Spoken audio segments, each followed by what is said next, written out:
Book 1, Chapter 67. City of Legends. Even without looking up at the miraculous sky, the ground of Faust was a sight that was equally vast to behold. Buildings of different styles dotted the landscape as far as the eyes could see, some with round roofs and others pointed, some with curtain walls adorned with colorful tinted glass and huge French windows. Winding hallways were aplenty, and impossible to count. Passing through an intersection, Richard even saw a triforium covering the entire block. Fountains and modest plazas of all varieties were scattered all over the place, each decorated in a unique manner.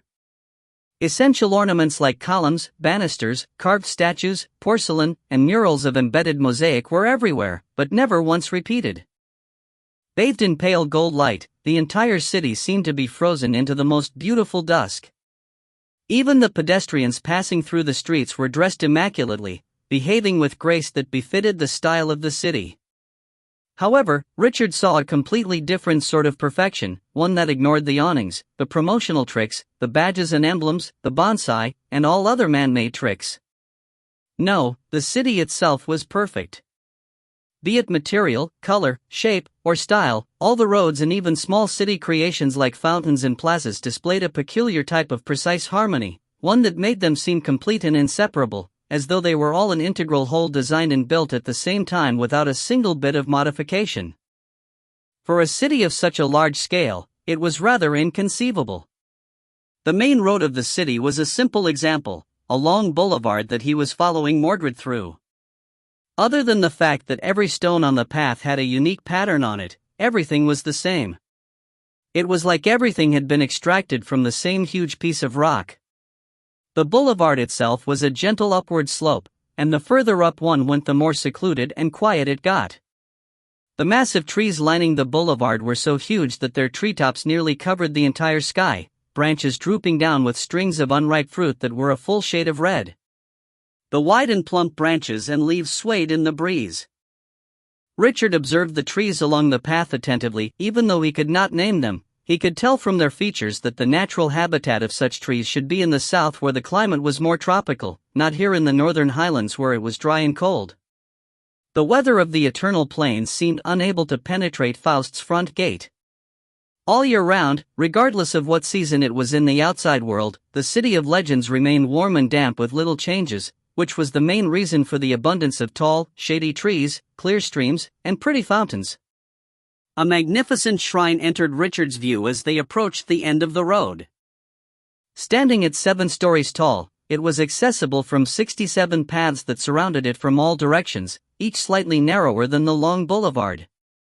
The square in front of the temple was filled with vehicles of all types, as well as stops for griffins, wyverns, and Morse Hill hawks. Robed in coats embroidered with the crests of various houses, groups of slaves moved heavy goods in and out of the stations without rest. There were occasional griffin packs descending together, dropping off well-dressed aristocrats. 12 meters tall and 10 meters wide, the main gate of the temple was big enough for 3 large carriages to pass through simultaneously. Right atop the gate sat a crest in the shape of an hourglass, the sacred symbol of the eternal dragon. Richard was greeted by a large main hall upon entering, with 7 exits and a winding hallway that led upwards. Richard followed Mordred through the 3rd exit from the left, into a slightly smaller hall. Smaller was relative, this hall was still several hundred square meters in size, able to hold the largest of cargo chariots. There was a magic formation at the end of the hall, with 2 clean and unique-looking magic puppets crouched by the side. A beam of light occasionally shot out of their chests, melting a small piece of magic metal that they then beat into shape. Mordred pointed at the 2 magic puppets, commenting, "They're prophets of the eternal dragon." Honestly speaking, nobody knows where they come from. They were already here when humans first discovered Faust and settled down in it. You can see them in every part of Faust related to magic. They automatically restore damaged magic formations and repair roads and shrines.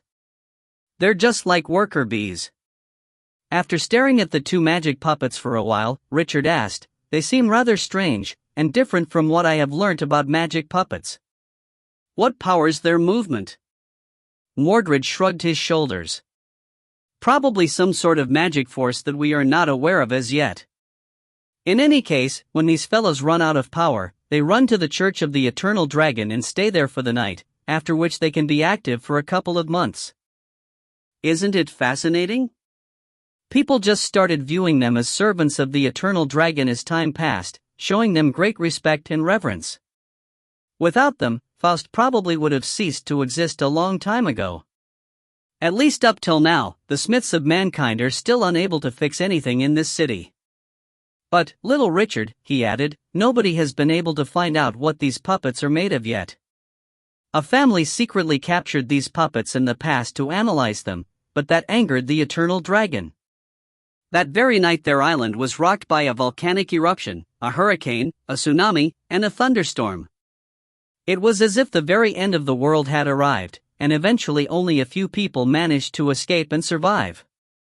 Since then, no one has dared to disturb the magic puppets. Richard immediately caught on to the main point, asking, "So you mean Faust originally existed since a long time ago, and all we did was discover the place and occupy the city? Is that it?" "Of course. Building a city of this scale with our current strength would only be a miracle." Mordred sighed ruefully. Evidently such miracles could subdue even a bloodthirsty and murderous knight like him. Patting Richard's shoulder, he commented, "The reason so many great families, including your father, are so eager to establish a presence in Faust at any cost is for the Church of the Eternal Dragon. Offering sacrifices to the esteemed Eternal Dragon in the Church gives them a chance to have the Dragon's grace bestowed upon them. Blessings of all aspects are included, though the most valuable blessing among all would be one related to the flow of time. Whatever happens, though, eventually depends on luck. The offering of sacrifices is the biggest privilege of the royal family and the 14 aristocrats' families." Mordred had already brought lava along as he spoke, stepping into the teleportation formation.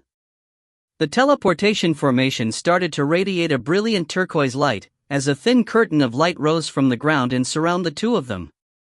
Richard only felt a faint dizziness before everything was covered by a screen of rainbow light. They reappeared at a small plaza, only a few thousand meters in size but separated from other areas with some low railings. A short distance behind Richard was the edge of the island, and he could even see some scattered rocks floating independently in mid-air, tumbling around and orbiting the island they were on. Appeared tens of meters long and radiating a metallic luster, extended to the west of the plaza, the bulk of it off the island. That was the runway for the griffins and wyverns to take off and land. A row of storehouses sat right at the end, with the nests of the griffins and wyverns occupying the left and right of the runway respectively. If you find any errors, ads pop-up, ads redirect, broken links, non-standard content, etc., please let us know. Report chapter so we can fix it as soon as possible.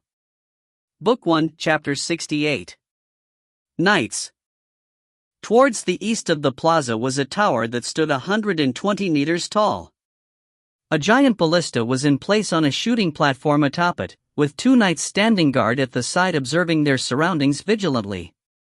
The teleportation formation and runway were both within the tower's firing range, making it capable of defending the huge airspace from enemy invasions. The foundation and stairwells of the tower seemed relatively new, as if only completed recently, but the body itself had many scars of battle. Cast in metal, the ballista platform had several areas that needed mending. Evidently this tower had passed the test of battle not long ago. The island wasn't particularly large, a rough circle that was about 500 meters in diameter. More than half the island was uneven terrain, with the highest point in the north being a good 50 meters taller than the plaza in which he was stood. It wasn't until he'd actually stepped foot on the island that he realized the interior was nothing close to the models. Be it from the model, or when he was gazing into the distant eternal plains from Faust, everything in his line of sight had been a scenic, beautiful landscape with shady foliage everywhere. All of Faust seemed to share that particular climate, just on different scales. Here, however, Richard could see that the highest peak was actually a volcano, and an active one at that. Covered in pale gray ash, the mouth of the volcano unceasingly spewed out wisps of thick smoke. In contrast, there was even a forest at the bottom, the shades of green clearly distinguishable from the bleak gray of the volcano behind. A grand and majestic ancient castle stood at the foot of the volcano, sitting amidst the undulating terrain. The dark walls and the spire as tall as the volcano itself were very similar to Black Rose Castle, although the imposing and steady aura in Richard's memory had been replaced by a fierce and menacing one. There was a bunch of buildings just outside the castle, built in the same way and densely packed. Most had solid walls and narrow windows, making them good bunkers if war reached the streets. Several striking arrow towers stood tall on a few high vantage points, encompassing the whole of the island in their firing range. As he looked at the volcano, Richard's heart started to beat faster and faster without his knowledge. The smell of sulfate lingered in the air, giving him a sense of familiarity. Two fully armored knights walked over just at that moment, taking over Lava and the armored warhorse. Mordred then led Richard towards the castle. Although the path to the castle was wide, it meandered along on the way. Richard could see sturdy towers at every turn, with many flat and long nozzles aimed at the road. The crossbows within could easily pierce through the heavy armor of knights within the 10-meter range. There was a significantly smaller crowd here than down in Faust proper, with fewer women, children, and elderly. There was an exceptionally high number of warriors. The path from the plaza to the castle was merely a few hundred meters long, but Richard had seen at least 6 warriors with 2 runes on their bodies. Although they weren't qualified to be called rune knights, they were already elites as foot soldiers. More importantly, these warriors were still young with plenty of room for improvement. As long as their bodies could bear 1 more rune, they could meet the standard of rune knights. Following the standard of 5 runes per knight, they still needed to make up for 2 more runes and would need a year of special training before they could serve that role. However, even if rare, there were steeds capable of bearing 2 runes themselves. Still, one such steed could easily cost more than over 10 foot soldiers, and the fighting strength of the mount clearly wouldn't be on the same level as its masters. Ideally, a rune knight had 4 rune slots himself with a single one on his mount. Lava was an exception here. The stallion had a whopping 4 runes on its body, of the same rank as Gatton's Darkmoon Volcano and Darkmoon Blackflame. Judging from what he'd seen so far, Richard felt like this island was a strong floating fortress, equipped to the teeth. But then again, the Arcarans were a military family and Gatton had only just made headway into Faust. It would be strange for him to have remodeled it into a bunch of palaces and gardens. Thinking about it, Richard grew curious about how the bottom-ranked 7th island would look. The gates of the castle began opening slowly on their own, even without Mordred's instruction. Behind the gates was a small open-air plaza with 10-meter-tall walls surrounding it. The walls were equipped with arrow towers of their own, capable of targeting the interior. This ensured that there was no need to fear the castle gates being breached. Anyone who managed to do so would only enter the plaza to meet their own doom. It was rather dark and gloomy inside the castle, and one needed magic or oil lamps to light the way. The passages were far from wide, instead winding and complicated. The passages were filled with dark rooms and weapons of different ranks, with many thick rectangular metal shields resting against the walls. The weapons were so polished that one could see their reflections on the shields. Sharp and flickering against the light, these fearsome weapons were clearly not for decoration. In times of need, one could stick the shields into the ground and prop them up against special ranks to make sturdy and effective bunkers. This castle was evidently built from the start to fight an enemy to the death. The ground floor of the castle consisted of the arms depot, the granary, a weaponry storehouse, as well as some secret paths. The guest rooms and living rooms were above, and it wasn't until he walked into the command hall on the 4th floor that Richard spotted his father. A gigantic stone platform stood in the middle of the command hall, shining with faint magic light. A pale yellow glimmer was floating 10 meters above the platform, showing a 3-dimensional map of some place. Geography was a compulsory course in the deep blue, and given the sheer scale of the area depicted, Richard would have identified it immediately if it was in Norland. However, the map was completely foreign to his eyes, and none of the signs made much sense. It couldn't be mainland Norland. There were 4 people aside from Gatton in the command hall, the most peculiar of them being a man that looked to be in his 40s. He looked devout, dressed in overwashed cleric robes with tattered embroidery on the sleeves. A thick religious tome was hung from a copper zip on his robes, but the black cover and copper rose engraved on it didn't ring any bells as to his religion. To the right of the cleric was a strong man who looked to be at least 2.5 meters tall. His muscular body told of his fearsome strength, and the leather armor he was dressed in left the densely packed tattoos under the thick hair on his arms and chest completely exposed. The tattoos added to his ferocious image, but to Richard they had an even worse effect. He could tell from one look that those weren't any normal tattoos, they were grade 3 runes. Given the strong physique of the man, he looked capable of sustaining 5 or more such runes at that. If you find any errors, ads pop up, ads redirect, broken links, non-standard content, etc., please let us know. Report chapter so we can fix it as soon as possible. Book 1, Chapter 69. Knights. On Gatton's left was an extremely eye-catching tall woman. She had a head of fiery red hair that looked like flames leaping over her shoulders, and when she turned she showed thick lips with an unconcealable sex appeal. She was wearing dark red robes, the dense elemental aura flowing from them indicating this was a rare mage robe that could provide a powerful boost to dire elemental magic.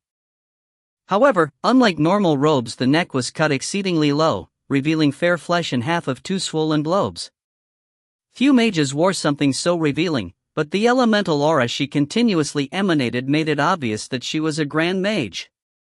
There was a realistic black dragon tattooed between her breasts, its head and tail occupying the 2 spheres.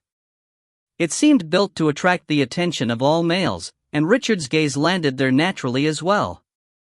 However, he suddenly froze when he looked at it. That tattoo was a rune as well, but he couldn't tell its use.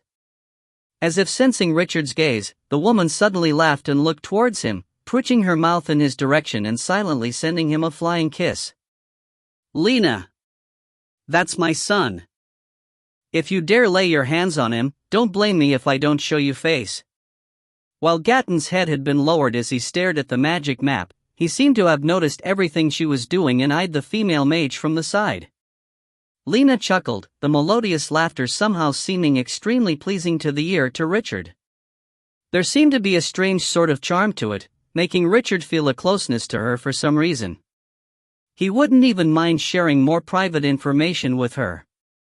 Her laughter gradually filled his ears, and that boiling bloodline in Richard began to stir once more, the instincts of a male slowly raising its head. Lena blinked and said, "Master, your son seems pretty amazing. It looks like he knows everything. What if he looks for me of his own accord?" Gatton chuckled, "If you can seduce him to your bed without using your innate abilities, I won't care at all." Lena smiled again and then sent Richard a flying kiss with larger gestures. Richard couldn't help but flush. It was the first time he was being teased by a woman in public like this. Just as he was feeling flustered, a young and handsome man suddenly appeared by her side. He had a sunny disposition and a pair of blue eyes. He wasn't tall and sturdy, instead rather frail and thin. He looked even slightly shorter than Richard himself, not even reaching 6 feet in height. He was dressed like a younger noble, but the quality of the clothing itself was pretty mediocre. The design wasn't plain, but it wasn't specifically gorgeous either. There seemed to be no special equipment on the youth, nor could Richard sense any power from him. In all honesty, his presence was so tiny it was shocking. When watching Lena, Richard had even completely disregarded his existence, which was shocking in itself. Even with Lena's undeniable beauty and natural seductiveness in the way, being able to hide from Richard's view meant he must have used some special methods, or there was an absolute gap in their strength. The man saw through Richard's shock and smiled slightly. "Hello, little Richard. My name is Sharon, and I'm someone who walks the underworld. I'm not an assassin, instead of a more widespread profession. You'll find people like me no matter which city you go to. I'm a thief.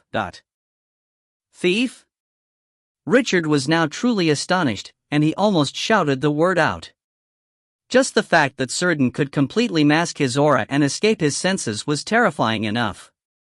How could he be a mere thief? With such power, he could steal everything from anyone below sainthood in grand mages if he truly was just a thief. On top of that, the fact that he could stand here in this hall and analyze the map with Gatton was more than enough to indicate his strength. On that day, Richard had seen 4 amazing people, 4 of the 13 knights that had marched to Faust alongside Gatton are Sharon.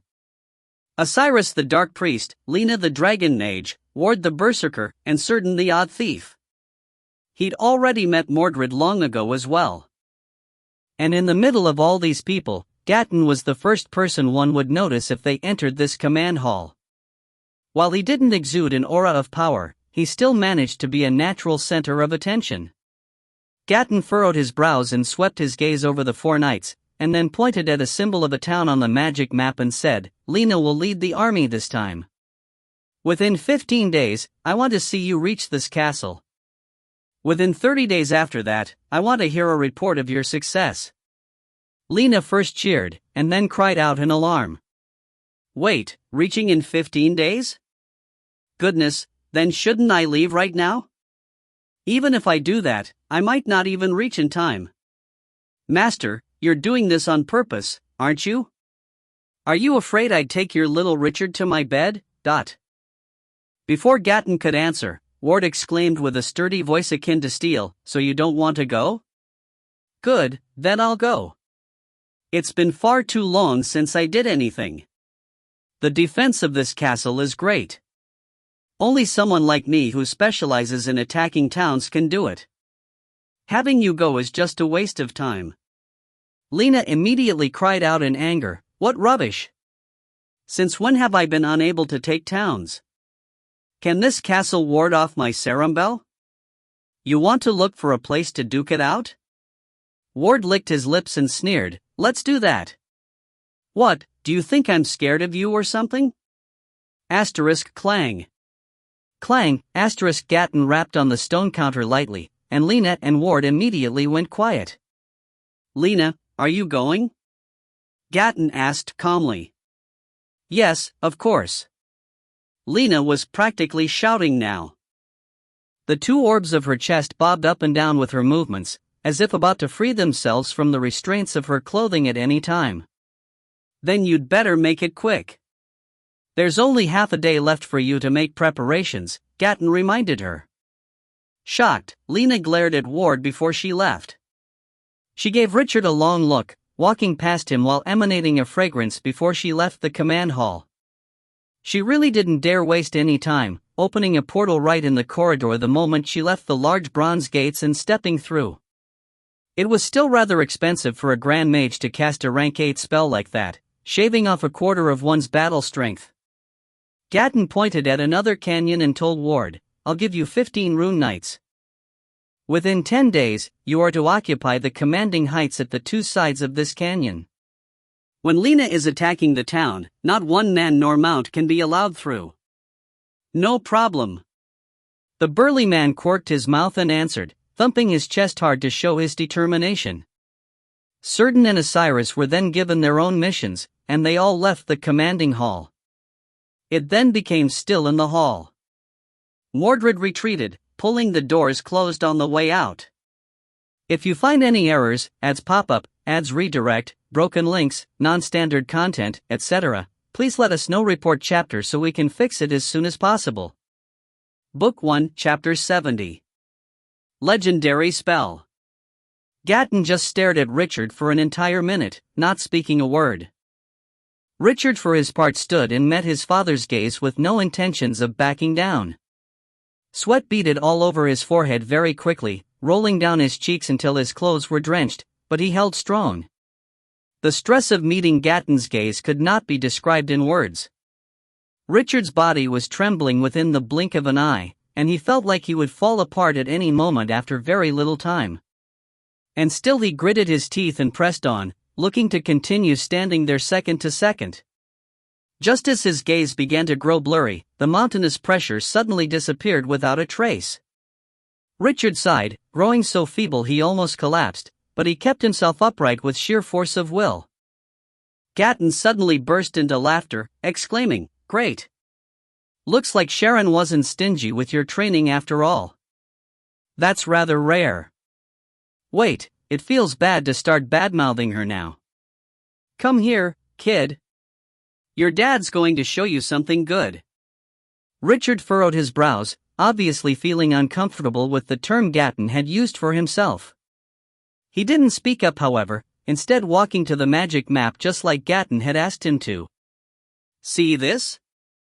This is a partial map of the resting orchid plain. It's a name I came up with myself. The actual registration number for it is 17,658 in the Church of the Eternal Dragon. I've been campaigning in this plain for nearly 10 years, and have a fifth of the land here. That's only an estimate, however. I haven't finished exploring the borders of the continent, so I don't know the full size. The map made it evident that the plain's topology was similar to Norland's. There were mountains, rivers, oceans, and plains here, and based on the markings and calculations on the map borders, it covered over 1 million square kilometers. The huge patches of green on the map showed that this was a continent full of life, with all sorts of natural resources. The best part was that, because the plains were similar, there wasn't much need for processing the gathered resources, which would reduce any wear and tear. Even if Gatton possessed a mere fifth of the area shown on the map, that was still 200,000 square kilometers. That was enough territory to create a large duchy on Norland. A charming smile appeared on Gatton's face as he spoke to Richard. Kid, do you know why I want you to see the map of the resting orchid plain? Richard obviously had no idea, and Gatton did not expect him to answer. He continued without pause, the entirety of my earnings from the resting orchid plain, as well as a small amount from another common plain, went into your studies in the deep blue. Even if you're back, I need to give Sharon my income for another 5 years. I've already made inroads into these plains, and the profits from the territory I own every year already exceed 1 million gold coins. On top of that, they're slated to increase by over 30% year on year for the next 5 years. Richard immediately went quiet.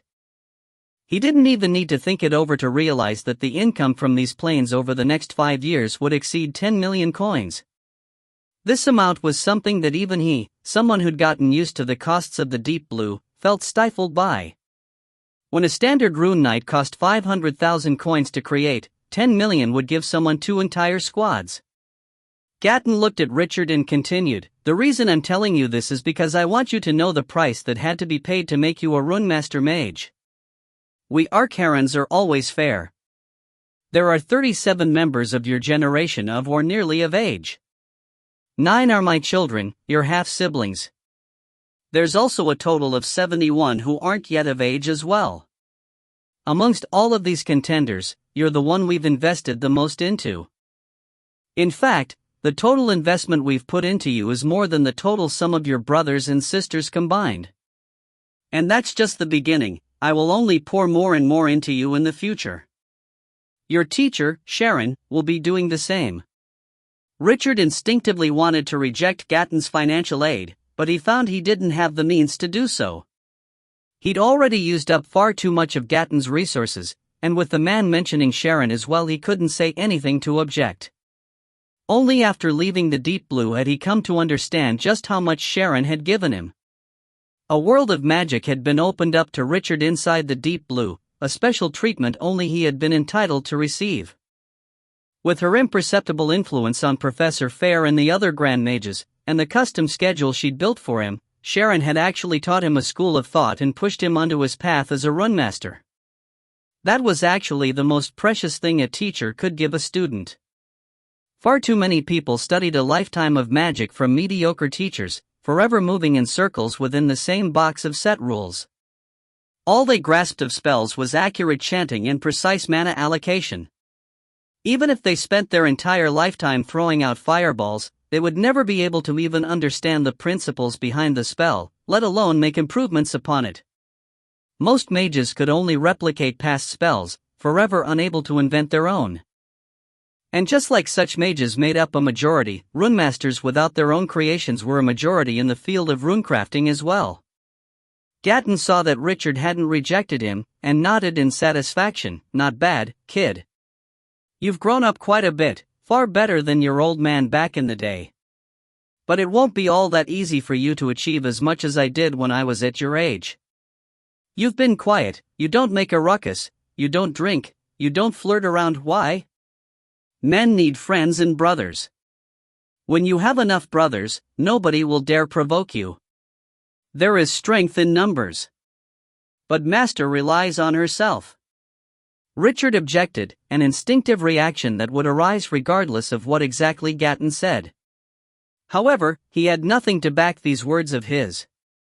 After all, there were as many as 17 Grand Mages in the Deep Blue, and numerous other great mages as well. All information of her battles was altered twice by the time it reached him, sometimes even thrice, so one could only imagine how trustworthy it was. Of course she only fought alone after reaching the legendary realm, but that was more because those under level 20 were of no use in battles of that level. Moreover, being the person with the most intimate relationship with her, he'd vaguely sensed the strangeness of her battle style. She didn't seem to walk a path of firm courage. The moment Richard's words left his mouth, Gatton's expression immediately turned strange. He stroked his mustache, but could not completely cover his mouth that had opened wide. Richard only saw soundless laughter from the man as he tried his best not to make any sound. Only after a long while did Gatton finally stop laughing and ask Richard, "Kid, do you know what your teacher's favorite legendary spell is?" The higher the ranking of a legendary mage, the greater the number of legendary spells they could cast. However, there were few legendary spells that were spread around extensively, and Richard had seen them all in magic tomes before. He knew that Gatton had to have a reason for asking this, and he tried his best to recall and make conjectures. Summon Red Dragon? Sunstrike? Vampiric Mist? These three spells were publicly acknowledged to be the legendary mage's favorite spells. They were extremely powerful, simple to cast, and were very effective at increasing one's offensive power in battle. If you find any errors, ads pop up, ads redirect, broken links, non-standard content, etc., please let us know. Report chapter so we can fix it as soon as possible. Book 1, Chapter 71. Legendary Spell. It's Summon Red Dragon. More precisely, when Sharon uses it becomes Greater Dragon Summon, Gatton answered quickly. Back in the day, when your teacher first entered the legendary realm, there were some little conflicts between her and the Archerons. I was young, hot-blooded, and competitive at that time, and I brought 6 friends with just as much energy as me from the family to battle her. We weren't legendary ourselves yet, but we had strength in numbers and the combination of classes wasn't too bad. Altogether, we had just about enough battle might to fight a legendary being. Sharon had just advanced, and only had one legendary spell. Once she cast it, she would only be a peak Grand Mage, and while there would definitely be people amongst us who died to that spell. When has a true Archeron ever feared death? Gatton raised his head and looked outside the window as he recounted the past, an unintended arrogance in his expression. The fact that 7 young Archerons had the guts to challenge a legendary mage was a definite proof of their courage in any era. Of course, courage and recklessness were inseparable twins, with a close sibling called stupidity. And just as expected, Gatton grew bitter after that hint of pride. Speaking slowly, the very first spell your teacher learnt was Summon Red Dragon.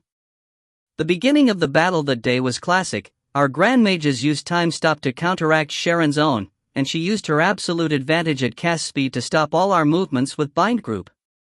She followed up with a portal that shifted her 100 meters away, before she finished her legendary spell. Halfway through the incantation we realized that it was the Summon Red Dragon spell, and at that moment it was like we'd seen some hope of success. After all, red dragons themselves didn't have legendary strength, and we could hold it down with a mere 2 people. The rest could then focus their efforts on attacking the legendary mage, but there was a sense of struggle in his expression, indicating that the trauma he'd acquired from that battle wasn't insignificant. When her chant finished, we were actually faced with 3 dragons, not 1. And only one of them was red, the other 2 actually black. And then everything was straightforward.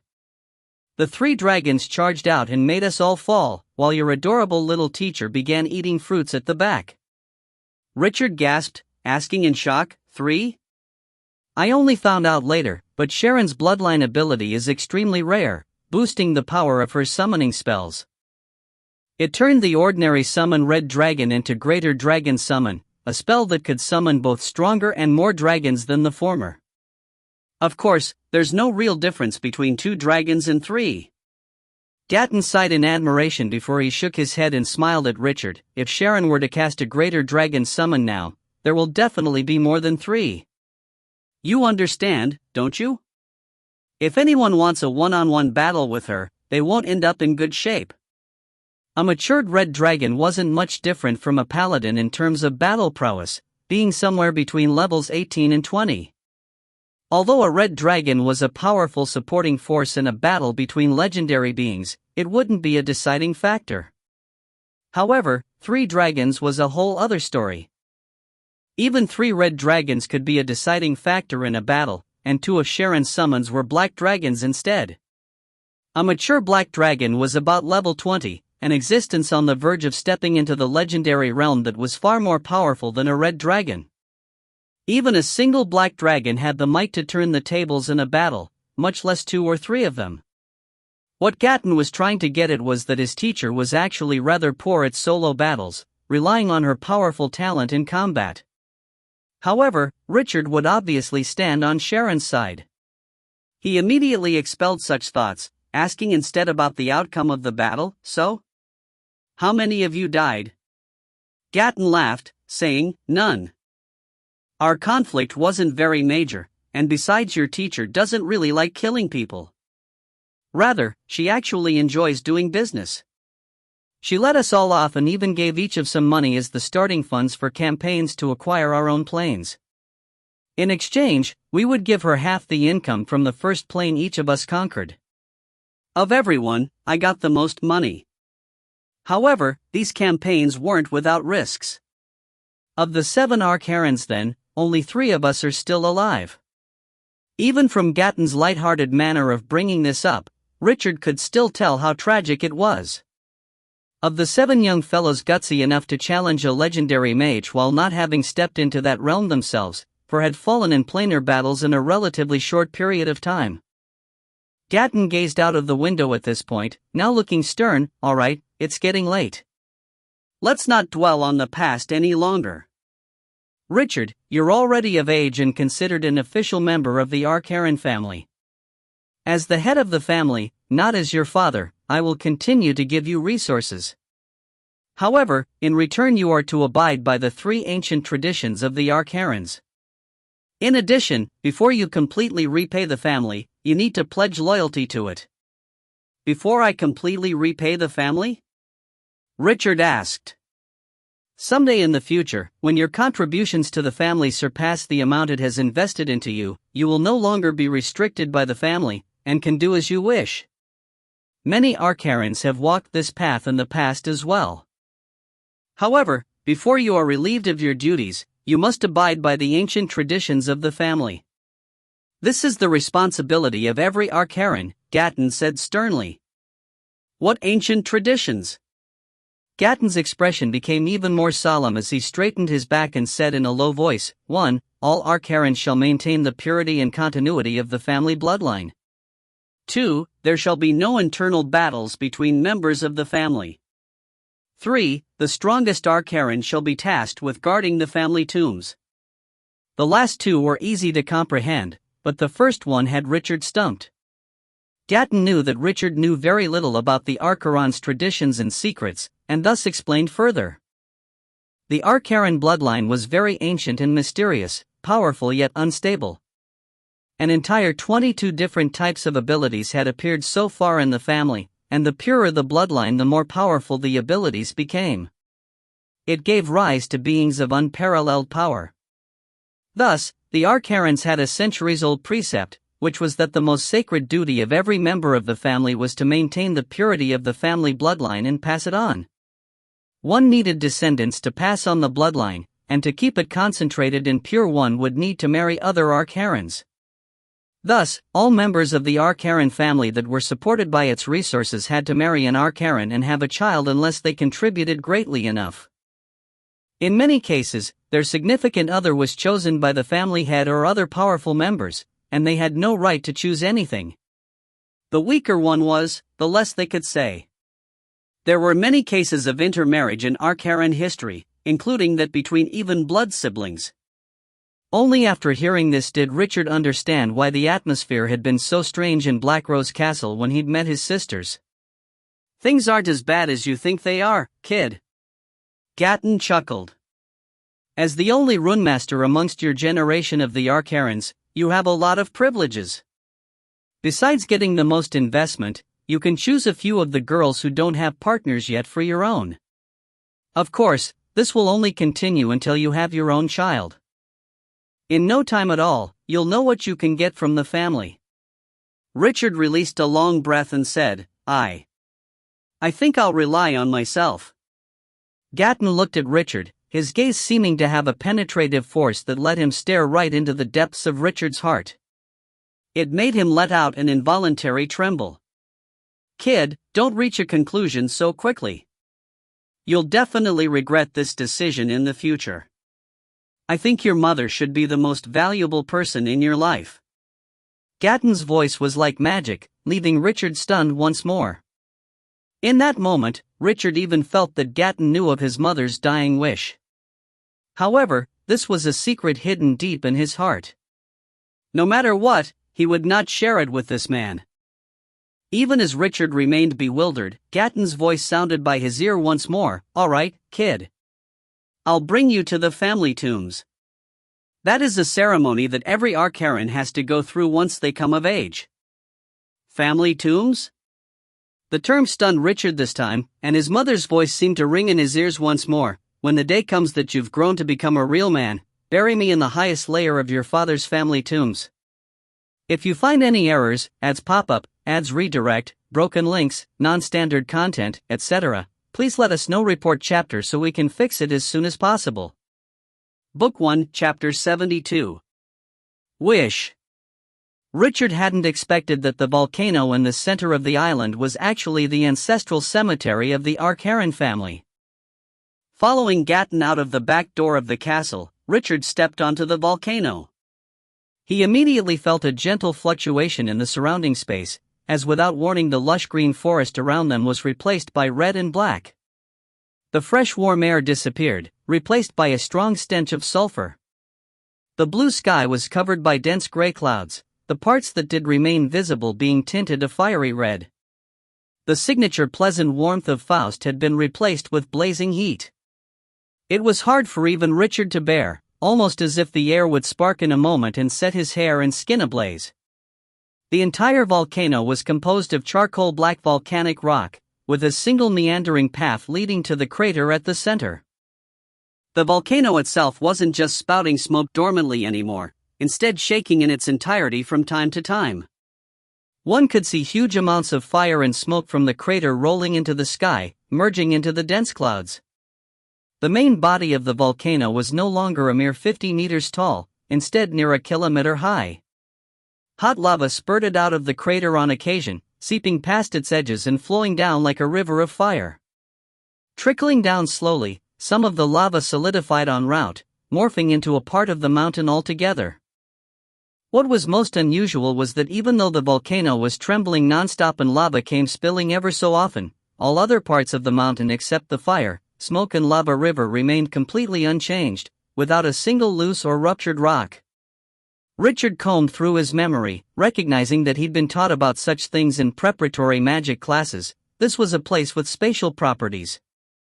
However, Richard was stunned the moment he realized this. The biggest example he'd read of was the Lost Paradise, but the entirety of that was as big as one of the larger laboratories in the deep blue.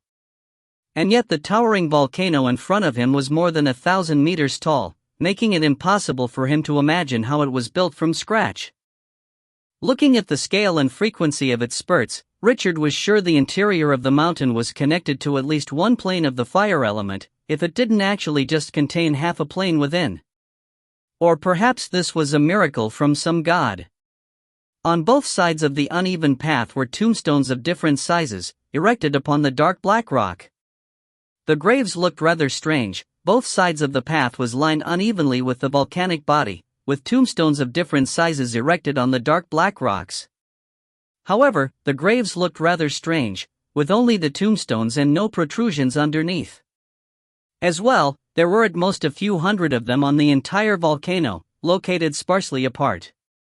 He also noticed that there were fewer the closer one got to the mouth. Although the Arcarans didn't have a very long history, even the several hundred years they did have would easily give them tens of thousands of dead members. And surely, given the size of the volcano, it would be able to more than 100,000 total. Richard silently trailed behind Gatton, continuing to climb uphill. He found that the volcano was actually roughly divided into 5 levels, the number of tombs on each level fewer than the last. The inscriptions upon the tombs ranged from simple names to more elaborate descriptions and well wishes for the deceased. It wasn't long before they were standing at the edge of the crater, lava less than 10 meters ahead of them with hot air blasting into their faces so hard it was difficult for Richard to even open his eyes. This was the highest layer of the Arcaran family tombs, the place his mother wanted to be her final resting place. There were only 6 tombstones altogether here, spread out in a large area. The tombstones themselves were made of solidified black lava, with no ornaments or additional carvings on the tombstones, as if they were just naturally formed cuboids. This level didn't list the lifetime achievements of the deceased like there were in the last few levels. No, there were only names here, unusually long names, written in a script Richard had never seen before. Richard started reciting the names softly as soon as he saw them, as if a power deep within him gave him an innate ability to recognize the writing at first glance. He could feel every drop of blood in his body trembling as he read the words aloud, jumping along with every syllable he uttered. Every name seemed to contain an immeasurable strength, leading Richard to feel as though something buried deep within him was being awakened from its slumber.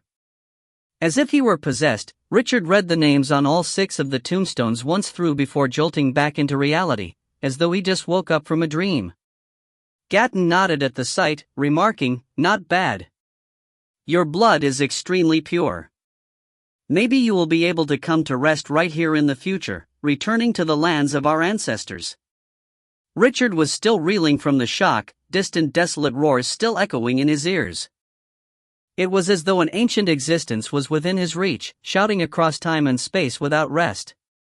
He scanned the 6 tombstones again with trepidation, although this time he didn't dare say their names aloud again. Here lie the 6 strongest and most formidable Arcarans. They fully understood the secrets lying deep in their blood, and awakened the true ancient bloodline within them. That gave them a true name that belonged to them and them alone.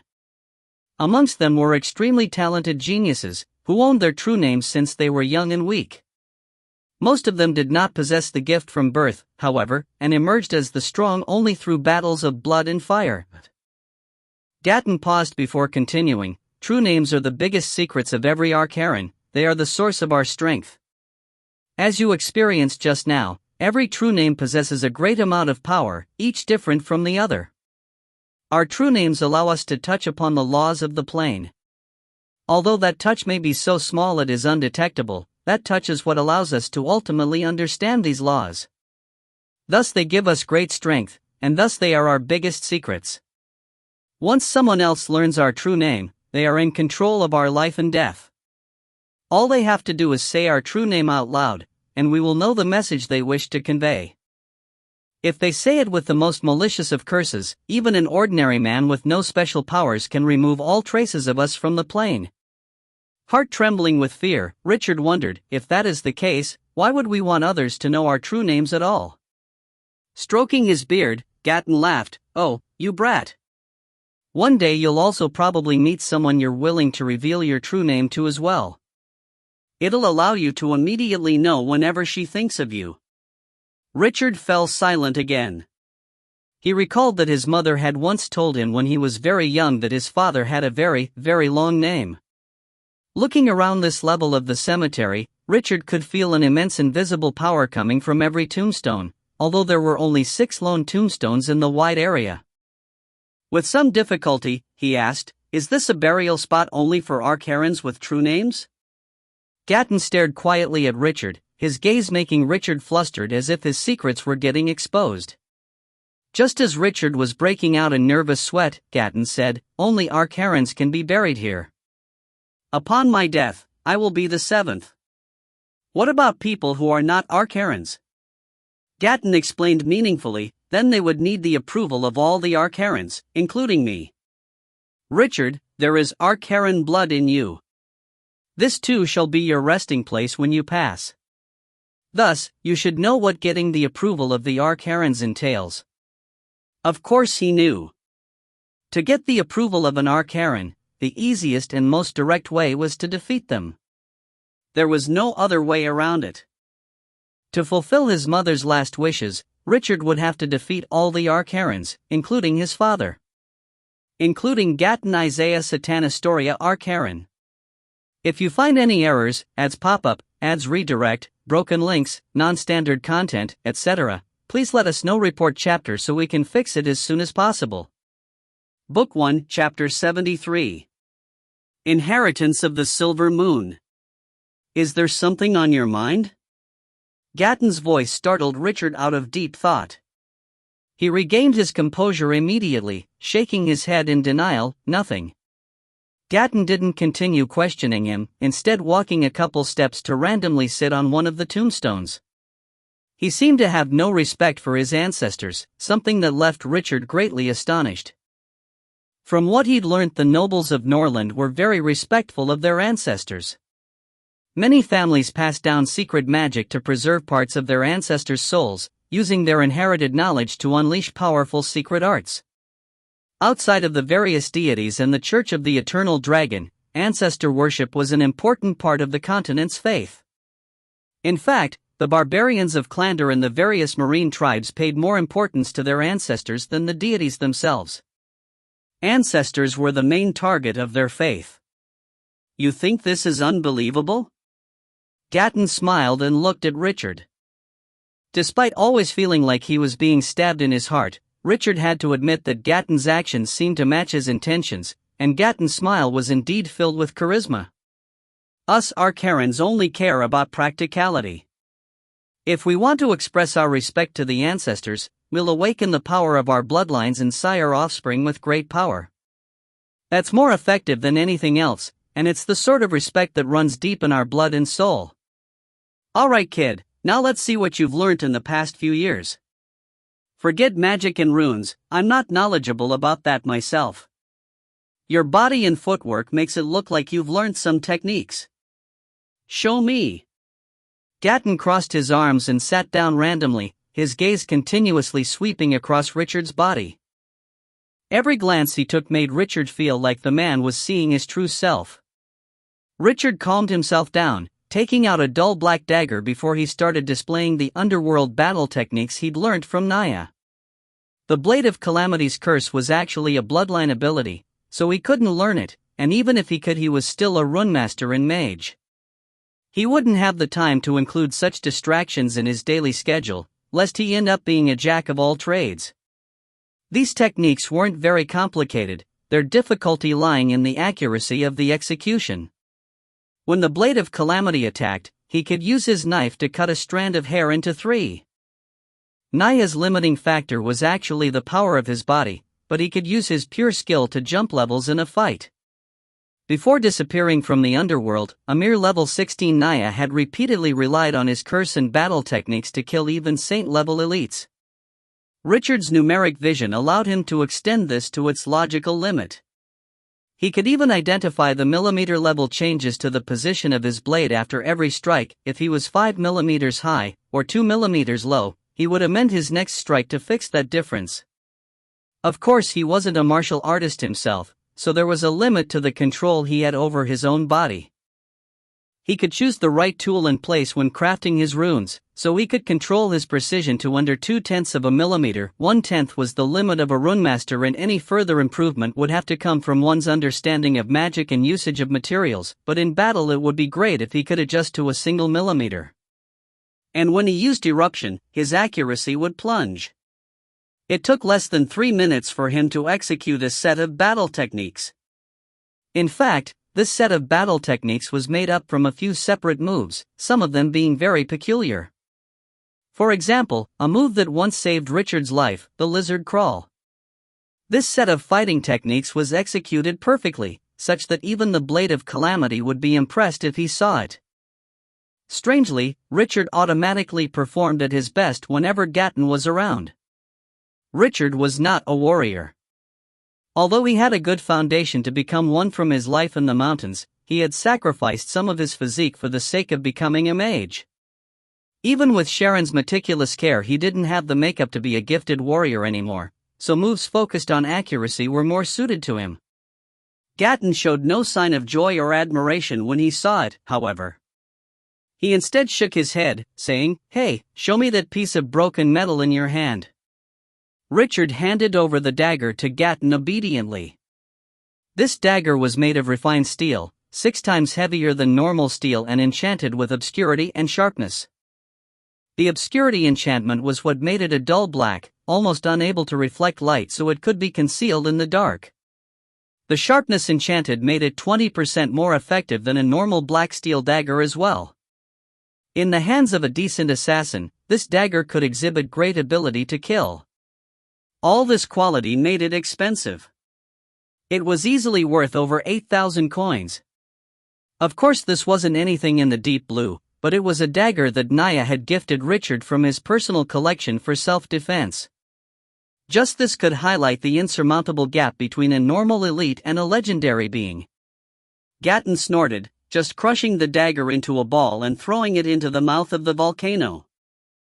"That's a weapon for pansies. You're my son, Elena's son. You're a rune master and mage, not a rat sneaking around in the underworld. Of course you could possibly become a legendary being by poking people in the ass, but that isn't what you're meant to be. You don't have that in you at all.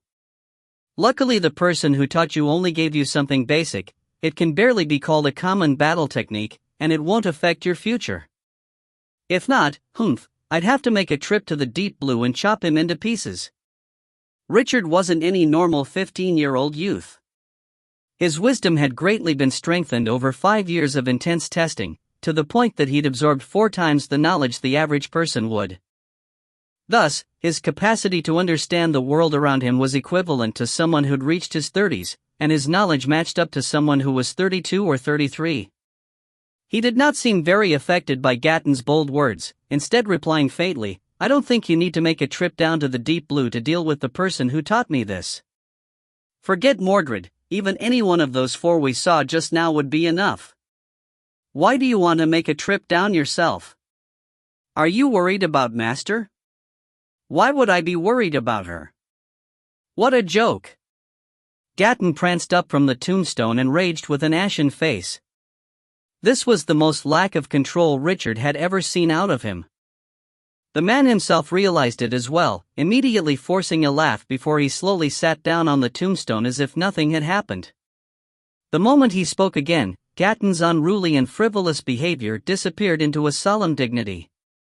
He looked like an exemplar of an aristocrat, but Richard could sense it was something he was doing to brush off the awkwardness.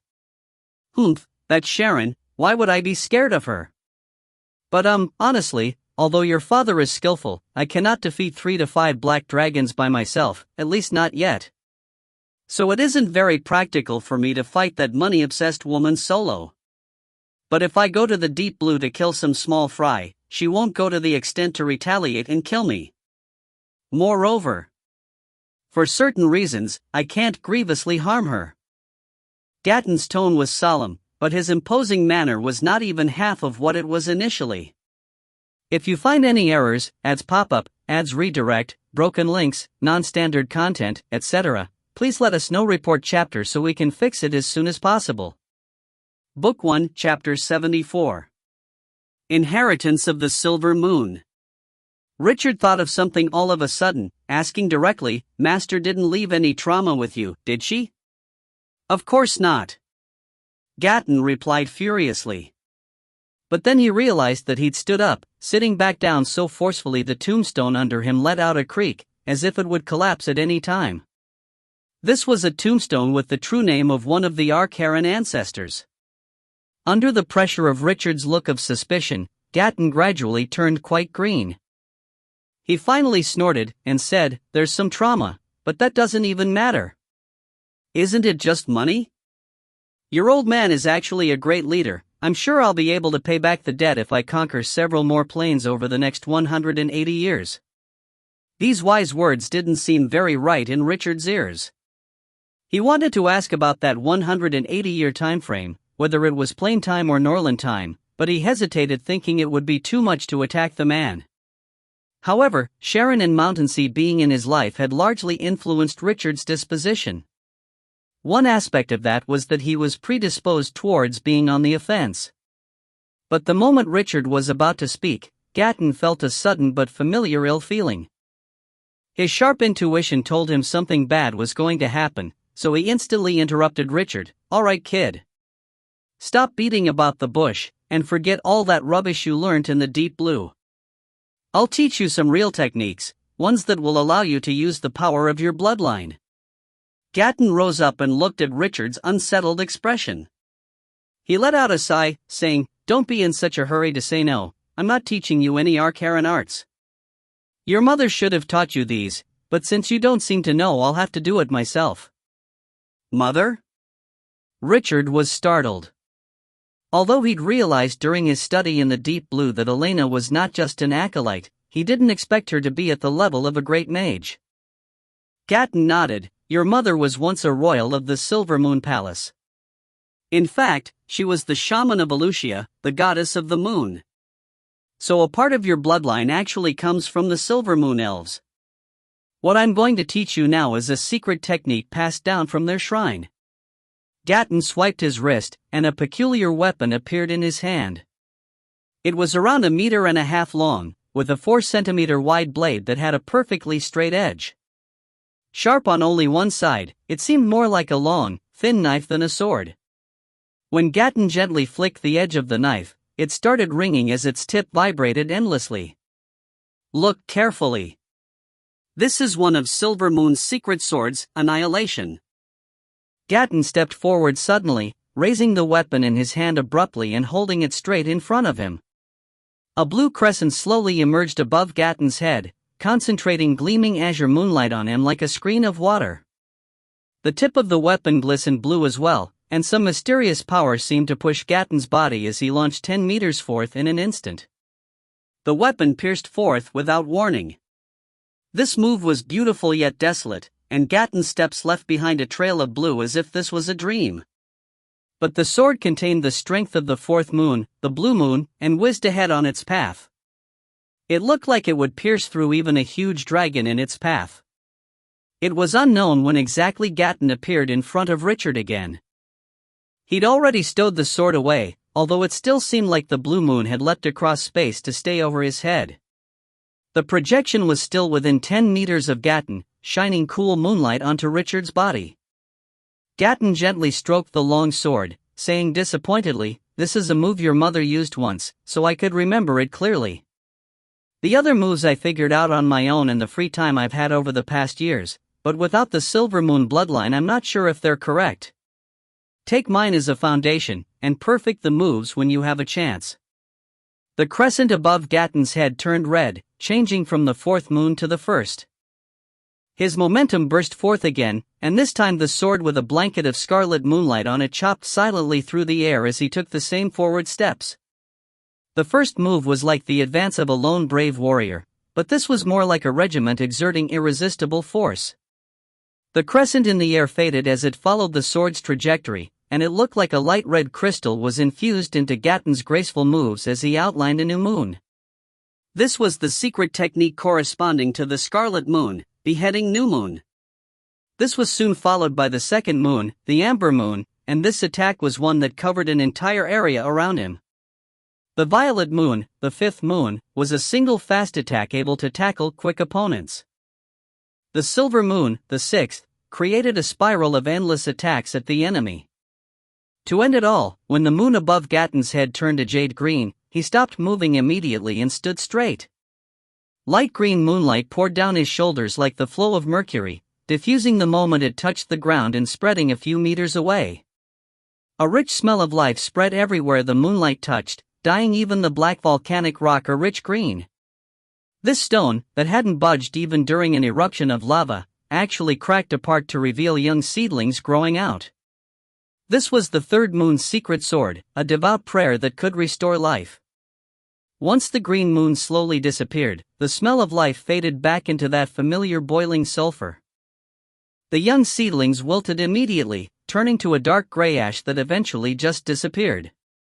Everything returned to normal, leaving those 6 illusory moons seeming like nothing but a dream. There should be a technique corresponding to the 7th moon as well, but I can't figure it out. Gatton threw the long sword over to Richard. There, it's now yours. I snatched this sword from an elven kingdom in a strange plane. You can give it a name later. Richard felt abnormally at ease when he got the sword, so much so that he couldn't help but feel surprised. There was still a hint of the 6 moons on the blade, and it made his body hum slightly. The 7th moon itself, the gold moon, was the darkest of the lot.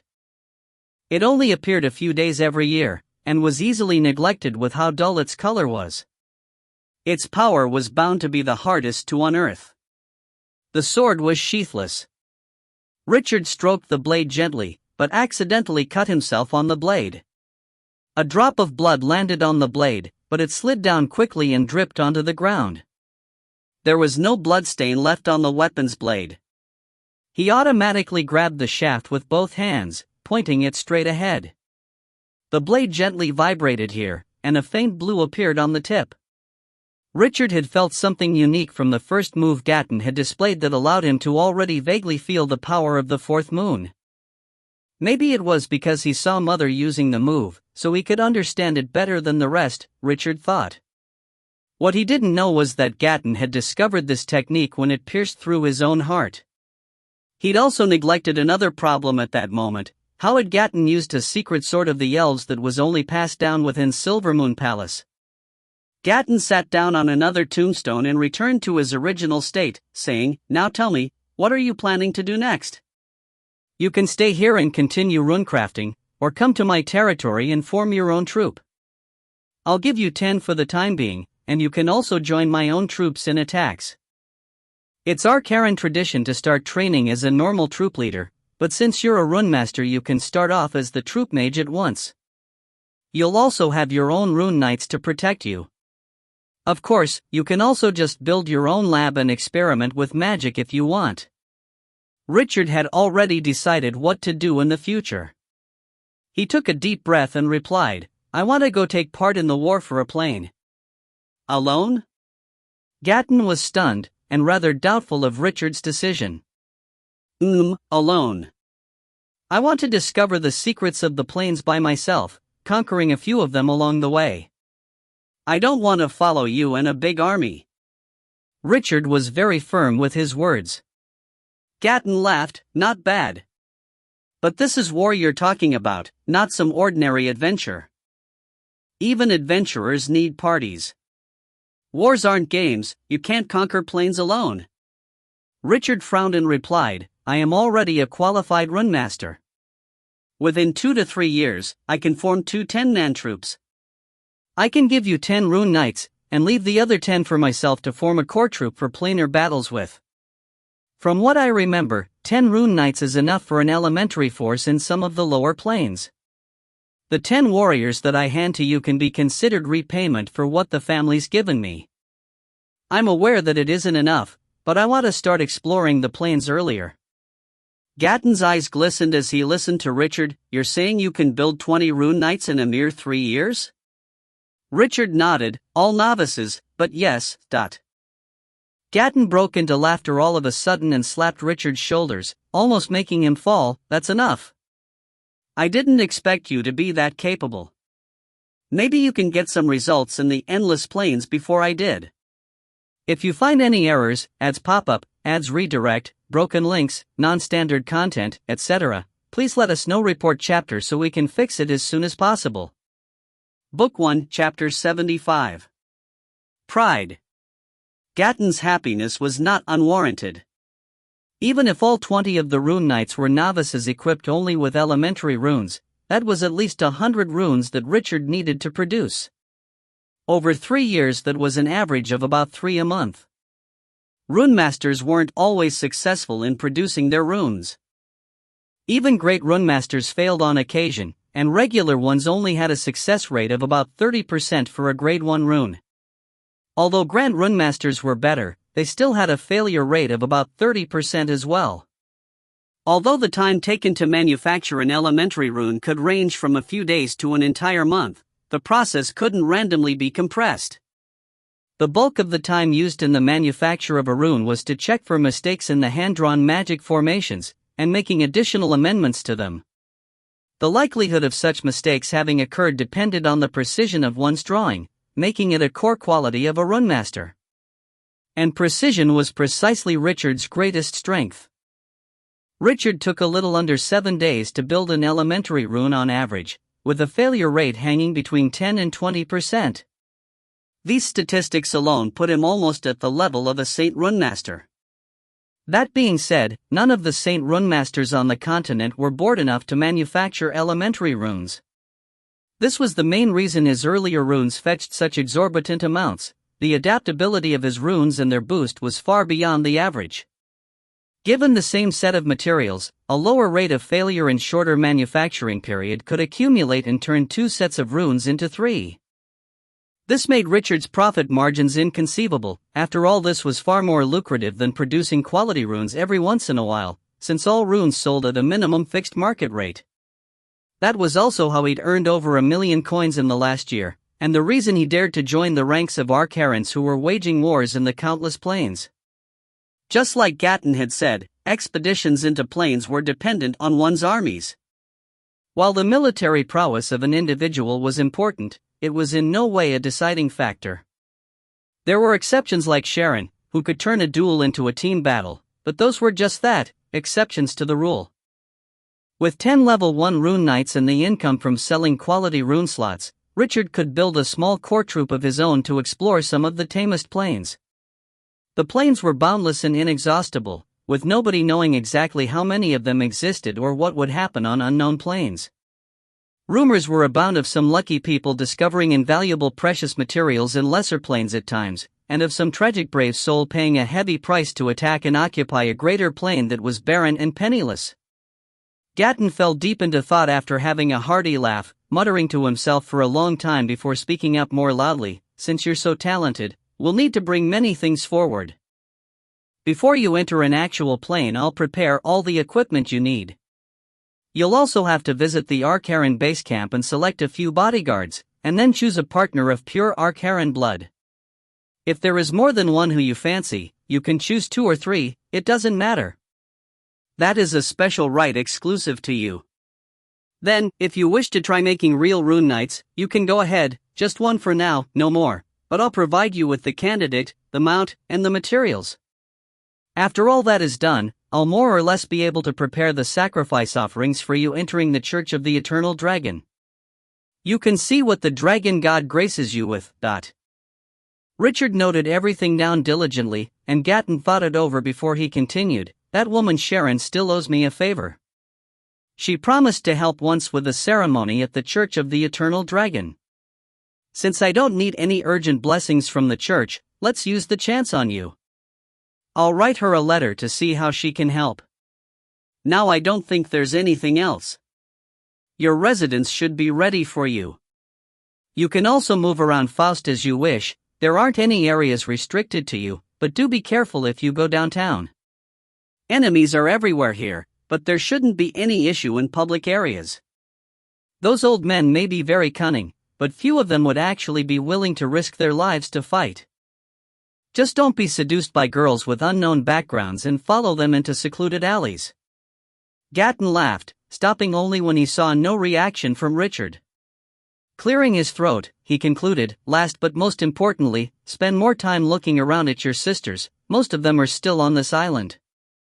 As long as they do not have actual partners, you are free to appoint them as yours. Richard frowned, asking, can't we let this matter lie? Gatton let out a laugh again, though his tone was firm and resolute. No. This is the duty of every single Arcaran. In any case, partners don't actually restrict you in any way. You can just take it as a form of continuing the bloodline. I am not an Arcaran, Richard replied coldly. You cannot abandon your blood. It is one with you, a part of your very soul. That goes for your silver moon blood, and for your Archeran blood as well. Besides, I don't think you have the right yet to reject your duties. Gatton was calm this time around, a total opposite of Richard. It made him realize that he did indeed have no right to reject Gatton's words, so he fell silent. Back at his residence, Richard threw himself directly onto his bed, staring at the ceiling above. As with every meeting he'd had with Gatton in the past, this was yet another unpleasant encounter. Regardless of occasion, no matter the circumstances, they had never had a happy meeting. All he saw in Gatton's presence was the image of his old house burning in the raging flames. Truth be told, he'd always had questions in his mind. Why did his mother live in Rusland village for an entire decade?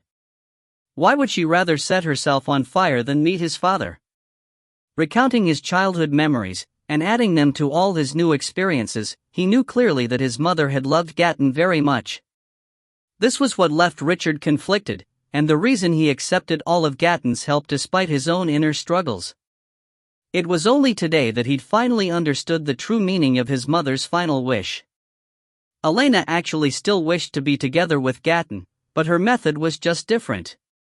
It was one almost impossible to accomplish, but her pride was no less than that of any Archeran. The three traditions of the Archeran suddenly swept past Richard's mind, stirring his heart. It was almost as though he could see the flames and blood, the scene of every Archeran in the past centuries fighting valiantly in battle. People fell without end, but the others stood back up yet again. Their ancient and mysterious blood was awakened in the raging inferno of battle, continuing to be passed on with the first cry of every newborn. This was a struggle, an unyielding spirit of battle. The Archeran blood would continue to live and spread, just as how the volcano that was its final resting place spurted lava without end. The only reason there were few tombstones on the volcano was because only Archerans who'd been enlightened with the power of their blood had the right to rest in their family cemetery. As for those who rested at the top, the 6 Archerans who'd awakened their true names, they'd irrefutably been heroes in their lifetimes. Even though their lives weren't documented on the tombstones, the mere presence of the true name explained it all. Just like Gatton. It was already dark outside. The pale blue fourth moon hung high in the night sky, its azure light spilling through the tall and narrow windows. The trees and mountains outside seemed a faint shade of indigo bathed within. The unsheathed sword was sat by the bedside, its blade reflecting the blue moonlight. Sparkling stars seemed to jump in the reflection of the blade, a beautiful illusion with a trace of the blue moon's power. The faint presence of the moon force hazily awakened the silver moon elven blood within Richard's body. He didn't know why, but he was exceptionally sensitive to the blue moon. When Gatton had used the secret sword of the fourth moon, Annihilation exuded a sad yet beautiful determination, one that made him feel like Elena was right in front of him. His father had said this was a sword he'd seen his mother use, then under what circumstances had she used a technique that would end in mutual destruction? The numerous events of the day had finally tired Richard out, and he fell into a deep slumber under the azure moonlight. Richard saw the rainbow of the moons in his dreams. He also saw the volcano erupt, Archerans rushing past him one by one as they roared their way into the battlefield. The road under their feet was naught but endless skeletons, and a river of blood. Fog filled the air, and plane after plane floated into his sight with countless people risking life and limb for their control. Sometimes a plane exploded and collapsed, completely destroyed and sinking into the endless abyss away from the haze. There was no sky, no earth. Outside of the endless massacres was an endless void. Richard was suddenly awakened from the dream. Rubbing his eyes, he was greeted by dazzling sunlight outside the window. His difficult escape from the chaotic dream left his mind and body equally exhausted. It was a brand new day, but Richard suddenly recalled that today seemed to be the day when he was supposed to meet his siblings. If you find any errors, ads pop up, ads redirect, broken links, non-standard content, etc., please let us know. Report chapter so we can fix it as soon as possible. Book 1, Chapter 76. Banquet. The hands of the magic clock indicated nightfall, and Faust was shrouded in the shades of dusk. Nighttime in the City of Legends wasn't the normal black and white, instead being bright and colorful. The fourth and fifth moon hung high on either end of the sky, the soft blue and violet mingling together to illuminate the night. If one were to walk out of Faust's gates and look up at the night sky of the eternal plains, the two moons would be much more distant. Perhaps because of that distance, the color of the moonlight was unable to make it across the great distance, leaving night in Norland a black and white affair. The belts of light hung high overhead, revolving ever so slowly along their wondrous orbits. The 7 moons followed along in a certain pattern, but humans had never been able to understand the secret behind the rainbow of the moons even since they settled in Faust. Tonight was the turn of the pale blue and violet moons to illuminate the sky, so the two were duller in the rainbow. Yet, no matter when it was, the gold moon was always the dimmest of all. Throughout the year, with the exception of a few days, people could hardly even spot its presence. Surrounding the cloud layer of Faust was an incomparably large spell formation that kept the city tropical throughout the seasons, regardless of the harsh cold in the eternal plains. Threads of magic light could occasionally be seen through the mist, indicating its presence, and countless of these very same threads colored the clouds like a splendid rainbow. It made Faust's night dazzling. The higher islands were floating around in a lonesome silence, but the 6th and 7th layers were bustling with activity. Every building was brightly lit, indicating that this was a place where the most powerful families of the Sacred Alliance converged. Countless conspiracies and deals were hashed with every passing minute, and these exchanges were often carried out at private rooms or banquets. Thus, there were many private rooms in every building of every island, and banquets of all sorts were held every night. Even the Arcarans were no exception to this. The banquet that particular night was neither large nor small. It was held in a tower outside the castle, close to the edge of their island. This 3-story building was originally designed for larger parties or gatherings, with even a garden built outside according to common aristocratic tradition. The north wings of the first and second floors were essentially big multi-purpose rooms, divided into several smaller areas by the activity they were meant for. On the other hand, the south wing contained rooms of various sizes. Half of the third floor was an interior balcony facing the island, and the roof was designed like a skydeck so the participants could enjoy a view of the other floating islands as well as Faust itself. Currently, all of the separate areas in the north wing on the lower levels had been combined into one hall. The place was brightly lit, and long tables which lined up on either side of the area full with plates of food. Maids and servants were going around, delivering cup after cup of red wine to the participants before collecting their empty glasses. There was a musical band who was performing with great fervor in the corner, though the performance did not seem so great. In any case, the guests were more concerned about the chance to interact with one another than the music or any exquisite wine. 8 rooms of varying sizes had been opened behind the winding corridor outside the hall, with more on the second level. These private spaces provided a necessary convenience for those who wanted a private word or intimate exchange with someone. That being said, though, many actually preferred the lush outdoor garden for the latter. Even though there was a higher chance of being seen, it was much more exciting. Besides, most people did not care if anyone was watching anyway. The banquet this night was for the younger generation of the Arcarans, and Gatton and his 13 did not show up at all. The youths were gathered together in 2s and 3s, exchanging pleasantries with one another while enjoying the food and wine. Needless to say, they only discussed casual or partially overt topics here, with actual negotiations and deals taking place only in the rooms provided or other private rooms. There were many families other than the 14 of Faust who had settled down or set up contact points on the ground in the main city. However, the 14 were the sole occupants of the floating islands, being true aristocrats with access to privileges above the rest. Although the Arcarans were viewed as upstarts, it was still a symbol of high status to be able to receive an invitation to an Arcaran family party. All of the families in Faust clearly recognized the Arcarans' military capability, especially after Gatton conquered both the 7th and 3rd islands of the lowest level single-handedly. Having spent all their money on their plans to make use of the Arcarans and stop upstarts from joining Faust, the ancient families had grown divided. Many had turned towards Gatton and tried to rope him in, attempting to reel in this beast by trying to have him attack targets outside the alliance. It was only after Gatton had successfully established a presence in Faust that the Arcarans appeared more like a family clan.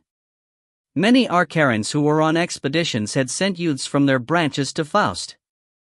This would allow them to broaden their horizons, and would keep them secure and give them more opportunities to develop. Ultimately, that meant more opportunities to choose partners as well. However, those willing to send their youths here were not doing very well on the mainland. Those who were basking in their own limelight wouldn't even pay attention to Gatton. Instead, some of these successful Arcarans even accelerated their pace of expansion, rather keen on replacing him. There were about a few dozen or so young Arcarans in the hall, but Richard was not amongst them. He was at the top floor, in a smaller hall where the true party was being held. This banquet hall made up for its small size with the unique style of its furnishing. The floors and walls here are adorned with volcanic lava, while the light in the room came from torches burning on the walls. Every decoration was made of metal or stone, with the wall hangings and curtains typical of aristocrats completely missing from the scene. The room was extremely hot, and had a mild hint of sulfur in the air. It was similar to the volcanic environment in the clan's cemetery, but not as extreme in terms of the heat and its harsh conditions. There were 4 young men and 9 young ladies standing in the banquet hall other than Richard, all between the ages of 13 and 18. They'd naturally formed 3 separate groups, all appearing very familiar with one another. 2 of Richard's half-brothers and 3 of his half-sisters were here, with the rest being youths from branch families. The commonality amongst them all was that none of them had a partner yet. The youths conversed with ease, the topics being nothing more than war and sex. This banquet was meant to gather them together so they could choose their partners. This was because, although Gatton's 2 other sons Warren and Wennington as well as his 2 adult daughters Venica and Demi had the right to choose their own partners as well, this was limited by certain boundaries. If they spotted someone they liked, they had to first inform the higher-ups of the family, who would ultimately decide if that pairing would be allowed. On the other hand, Richard, who was standing in the corner, could choose a partner at will. Thus, they all knew that he was the main character here. That was also what made him one of the only 2 people who did not fit in with the crowd. As for the other? It was a girl who looked rather delicate and weak, seated quietly on a sofa in a corner of the room. If you find any errors, ads pop up, ads redirect, broken links, non-standard content, etc., please let us know. Report chapter so we can fix it as soon as possible. Book 1, Chapter 77. Banquet. Formal attire was a must during occasions like this, and the combination of red and black seemed to be an unspoken decision amongst all the Arcarans. These 2 colors represented sulfur and lava, the very symbol of the Arcaran bloodline. Almost every Arcaran was fond of blazing temperatures and the stench of sulfur, because they represented the purity and richness of one's bloodline as well as the onset of bloodline abilities. Only 2 people here weren't all that keen about the event, Richard, and that frail-looking girl in the corner. On Richard's part, he felt uncomfortable with all the eyes almost boring into him, whether the gazes were obvious or not. Another reason for his discomfort was the intense volcanic ballroom. After all, it was his elven bloodline that had awakened first. But were these other people really that fond of volcanoes? It seemed to him that only Wennington, Venica, and Demi were in the process of having their bloodlines awakened here, and the extreme temperature was becoming apparent. Many people were showing signs of discomfort, beads of sweat were rolling down their necks, and there was a tense expression in their faces. A true-blood Arcaran would feel nothing in a ballroom of 40 degrees. Richard, who'd already awoken his bloodline with eruption, was a good example. Even standing near the mouth of the volcano in the family tombs with Gatton, he was rather unaffected by the heat. However, he personally wasn't too fond of heat. It was near 70 degrees where he was standing. The other people in the room were just putting on a pretense, as if they had pure bloodlines themselves. It was common behavior in many families with a long history, as many strived their hardest to act like truebloods to gain the favor of the family heads. Gatton had risen like a comet, and was now like the brightest star in the night sky. If the choice of emblem was a volcano, then these people would act like they could die for anything related. And what better to represent volcanoes than high temperature and the smell of sulfur? There was an answer to that question: lava. But of course, none of these rats would actually throw themselves into lava. Richard was filled with derision as he scanned through the ballroom. His eyes landed on the girl again, holding there for a while before he looked away. The fault wasn't his, she was wearing a long white gown in a sea of black and red. Even if she didn't accessorize much, she was really eye-catching. Information about her floated up in his mind: Coco Millie Arcaran. Age 16, 1.67 meters tall, and a level 2 illusionist. She was the daughter of Pierre Arcaran, titled cavalryman and level 10 warrior with an elementary double rune of strength and defense. He was the current vice-captain of Black Rose Castle's guard. Richard furrowed his brows at this information. Coco was of the lowest status of anyone present here, only present because of her father being a titled cavalryman. Even that was rather forced, given that he was only level 10. The only reason he had a title was likely his long service to the Black Rose. This title could not be inherited. His measly achievements indicated that this Pierre wasn't courageous enough to fight on the battlefield. If not, he could have been a titled knight that had the potential to reach at least level 13. Pierre's real intention in sending Coco to Faust was apparent. He wanted her to marry a man with status and power, and if luck permitted, give birth to an Arcaran of purer blood. However, Richard saw at first sight that a mere level 2 illusionist at 16 years of age meant she had no talent at magic. Her physique revealed even more that she wasn't suited to melee either. Thus, the only thing she had left was her bloodline, but Richard didn't find that to be quite rich either. Her father was incapable of awakening any bloodline abilities in her, and she seemed to have inherited her mother's weak physique. It had been a year since Coco had come to Faust, and given her status she could only be delegated to a marriage that she had no right to resist. If she refused to follow through with the first of the ancient traditions, she would be banished immediately from the Arcarans, so she may as well follow through with protocol. That being said, however, not every Arcaran would be designated to a marriage.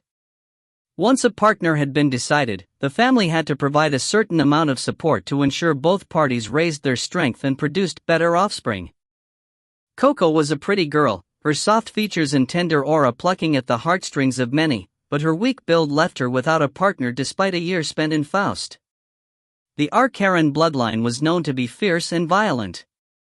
Hundreds of years of arranged marriages had made it clear that one needed two powerful parents to have a child with a greater chance of awakening their bloodline. It was also found out that it was easiest to give birth to offspring with pure bloodlines if direct family tied the knot, especially those with true names.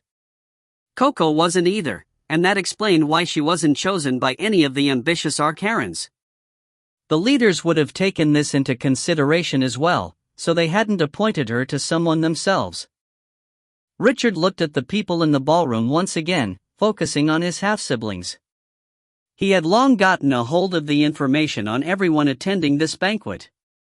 Warren, 14, level 5 archer; Wennington, 14, level 8 blaze guardian; Venica, 14, level 7 blaze warrior; Demi, 15, level 10 curse master.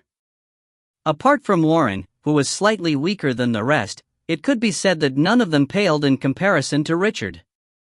Wennington and Venica were already showing signs of their bloodlines awakening, their attacks also inflicting damage of the fire element. Moreover, Demi's talent in magic was astonishing. Richard would have been able to match her level if he'd focused on magic instead of runecrafting, but a mage's role and power weren't the same as that of a curse master. But of course, Richard was the star in this ballroom. A personal apprentice of the Master of the Deep Blue, level 8 mage who was also a rune master, and he possessed the eye-catching appearance that came from his elven bloodline that set him apart from the rest. Furthermore, Gatton had personally evaluated Richard's bloodline to be on par with his own. That was insane in itself. It was no longer a secret that Gatton had a true name, which meant that Richard would ultimately have his own true name on top of being a rune master. This explained Venica and Demi boring into him with hawkish gazes. Both of them were tall, their appearance leaning more towards the paternal side of their genes, as well as hot and flirtatious. They were wearing near-identical evening dresses with plunging necklines, tailored to the simplest cut with nothing unnecessary to cover up their beautiful curves.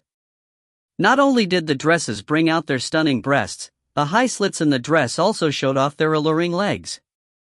This was especially true of Venica. Although she was a year younger than Demi, becoming a fighter had contributed to her voluptuous bosom that looked like it would fall out of her dress.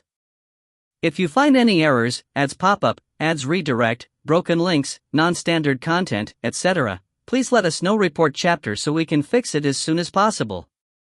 Book 1, Chapter 78. Banquet. Wennington was very calm as he watched Richard, also observing the other young ladies. It was Warren who looked at him strangely, his gaze containing an undeniable envy and some hatred as well. There was another boy from a branch family here who was on par with Warren in capability and age, but he seemed far more reserved with it. All three of them were obviously interested in Demi and Venica, as well as another beautiful and provocative young lady that attracted a lot of attention. Not one of them paid any attention to Coco. Taking her to be one's partner was almost resigning oneself to tragedy. In a world of power, beauty was the most worthless thing of all. Conversely, both Venica and Demi had the right to choose their partners, and Demi was a key interest in the family as well. She demonstrated outstanding talent at a young age, and with a decisive calmness to her she seemed to many to be the next Alice. This went even further with Richard. In the mere 2 days since his arrival, people were already discussing the possibility of him becoming the next Gatton. Needless to say, it was openly acknowledged that he might never be able to reach his father's level of power, but the fact that he would become a rune master would certainly get one's blood pumping. The two were entirely different prospects altogether. Richard didn't need to prove himself in combat. His identity as a rune master alone was enough to suppress all the youths present in this hall for a relatively long time. Ordinary rune masters could gear up 2 to 3 elementary rune knights. If one were to make a simple comparison of power, the sale of one of these rune knights would make up the cost of manufacturing, and even one of the remaining would be able to wipe out the entire batch of youths here easily. This was an exceptional battle ability of its own kind. Every young lady in the hall was rather beautiful in general, while the young lads shone in valiance. Venica and Demi were all the more charismatic amongst them, due to their parentage and prowess. This was particularly so for Demi, as indifference could evoke the carnal desires deep within men. Her shapely legs and curvaceous figure also made it clear that her performance on the other battlefield, the bed, would be very much comparable to her gift at battle. Richard stood alone in a corner, holding onto a glass of wine. He occasionally loosened his collar to get some fresh air. He was not afraid of high temperatures, but he didn't exactly like the smell of sulfur, and disliked formal occasions like this one even more. The evening suit that he was clad in had cost approximately 1,000 gold, and was sewn personally by a top-notch tailor specially recruited by the family's housekeeper. Richard's distinctive charm was brought out to the fullest in this attire, a product of his elvish and Arcaran blood mixing together. Yet, it only made Richard miss his own magic robes more. He really liked his robes for the enchantments they had on them. During battles they could enhance one's concentration despite the chaos, increasing their chances of finishing a spell successfully. As this was a permanent enhancement, it was extremely expensive. Though it did not have much practical use outside of actual combat, its price was more than 10 times than the enhancements for stored battle-type magic. Thus, few would choose to get it. However, this was the most important enhancement to Richard, and that was simply because it could further improve his accuracy in runecrafting. Richard was already used to living and working under the effect of that specific enchantment, and with the suit lacking it, the change felt particularly uncomfortable. An article of clothing made by a top-notch tailor was only worth about 1,000 gold, but that robe of Richard's was worth at least 10 times as much. This was the difference in costs between the world of magic and the ordinary world, one that could never be bridged. Disinterested, Richard swirled the wine in his glass, letting the scarlet liquid swish around the insides of the cup, At the same time, he silently began to calculate the time. It had only been slightly more than half an hour since the banquet had begun. This meant that there was still at least another 2.5 hours before this ordeal was over. This duration was already equivalent to the amount of time Richard usually took for a meditation session, which was at least 1/10 of a point increase in his mana reserves. There weren't many shortcuts to increase one's mana or energy. One had to rely on perseverance and determination, improving gradually over an endless stretch of time. This also meant that if Richard were to do nothing but meditate for 30 years continuously, he would become a great mage purely in terms of his mana. Of course, there was barely anyone who could continuously meditate for 30 years, but the meditation technique that Richard was using currently was already close to Norland's best. Nothing would come close to anything passed down from the Deep Blue. When he passed level 10, he would be able to begin learning the beginning portions of Sharon's personal meditation technique, the Deep Blue Fantasy.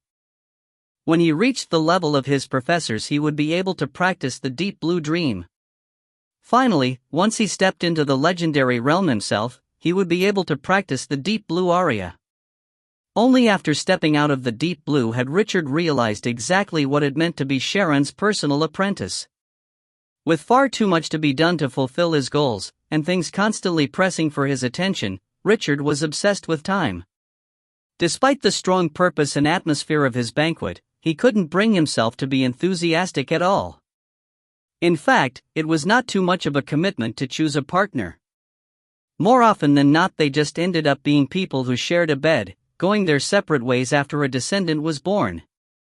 Richard had long since become a man, so he naturally wasn't repulsed by women or resist them either. Moreover, Demi and Venica each had their own attractive qualities, and the rest of the girls were not too bad either. As a partner in bed, they were definitely above the standard. Yet, there was a reason for him to reject the idea of choosing a partner. This entire process was situated with the Arcarans, a family Gatton represented. Richard did not make any move, but that did not mean that the rest did not as well. The youth from a branch family had long since gotten intimate with two girls who also came from branches. Intentionally or otherwise, they brushed past one another at their sensitive zones, and remained wise enough not to attempt to partner with someone of higher status than them. The youth was only able to have one partner, though both girls were vying for him. The youth's capability and bloodline was considerably good, therefore he was naturally their best option. The Arcaran family had been on countless quests in the past hundreds of years, and many grown men had died on the battlefield. Thus, there were fewer men in the family than women. Additionally, their ancient bloodline made it a lot harder for them to procreate than normal humans. In Norland, an average human's lifespan was around 70 years, while the pregnancy period was 6 months. An average woman could give birth to 3 children in 2 years. However, it took an average of 3 years before Arcarans could possibly conceive a child. Together with the pregnancy period, it would take nearly 4 years for a child to be born. The 6-fold increase of birth time may not seem significant in the short term, but if one were to look broadly at the period of 16 years from when a child reached adulthood, all of this would translate into the fact that every Arcaran couple would only be able to give birth to 4 descendants, while others give birth to 24. As the second generation grew up to become adults and began procreation, this gap would only continue to widen. A century later, the gap would be impossible to bridge. When it came to war, either on the continent or in the various other planes of existence, the population of a community was always an important factor. Even if the peak of a civilization's power was able to transcend the boundaries of time, the efficacy would be limited.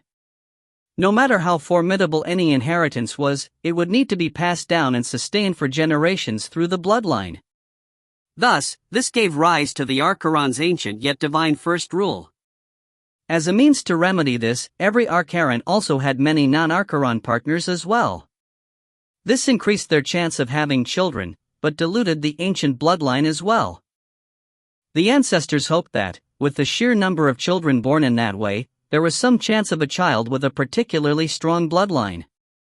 Richard himself was an example of its success. Not only would procreating take up a lot of time, it also would cause the mother's power to decline significantly. The more gifted a child was, the greater the extent by which the mother's power would decline. Of course, a strong mother would weaken less, but that only applied to those like Demi and Alice who demonstrated outstanding ability at a young age. For ordinary Archaran women, their social status would be determined by the child they gave birth to. If they had given birth to a child who could meet the basic requirements of unleashing the inherited ability in their veins upon adulthood, the clan would then reward her with a well-provided life and the right to a second chance of choosing her partner. And this time it was a choice, instead of being forced. Many fortunate Archaran women had climbed up society in this way, or found men with whom to live for the rest of their lives as their second partner.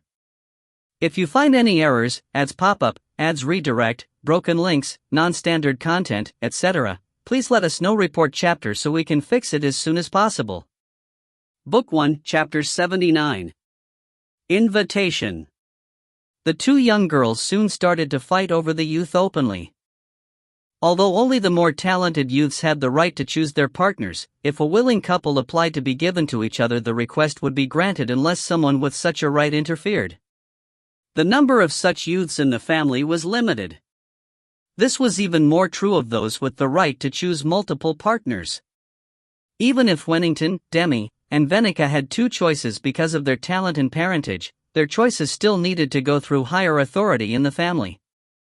Richard was the only special one here, with the right to choose whomsoever he desired. If he chose someone like Venica, her rights would automatically be waived. His position allowed him to overlook the laws set within the family. Just as Richard was immersed in his train of thought, he saw Demi leave the group of people surrounding her and suddenly walking towards him. "I'm Demi, I can be considered your younger sister." Richard. Demi was almost as tall as Richard himself. Her crimson hair was coiled up, and there was a blazing flame ignited in the depths of her pupils, a sign of her bloodline awakening. It was quite rare for any Archaran to awaken their bloodline at a mere 15 years of age. The girl was also gorgeous, her arrogance only adding to the charm of her figure. That arrogance was not unfounded, she did possess great power. She wasn't just any level 10 mage, instead a curse master, which was very rare. Necromancy was a branch of magic.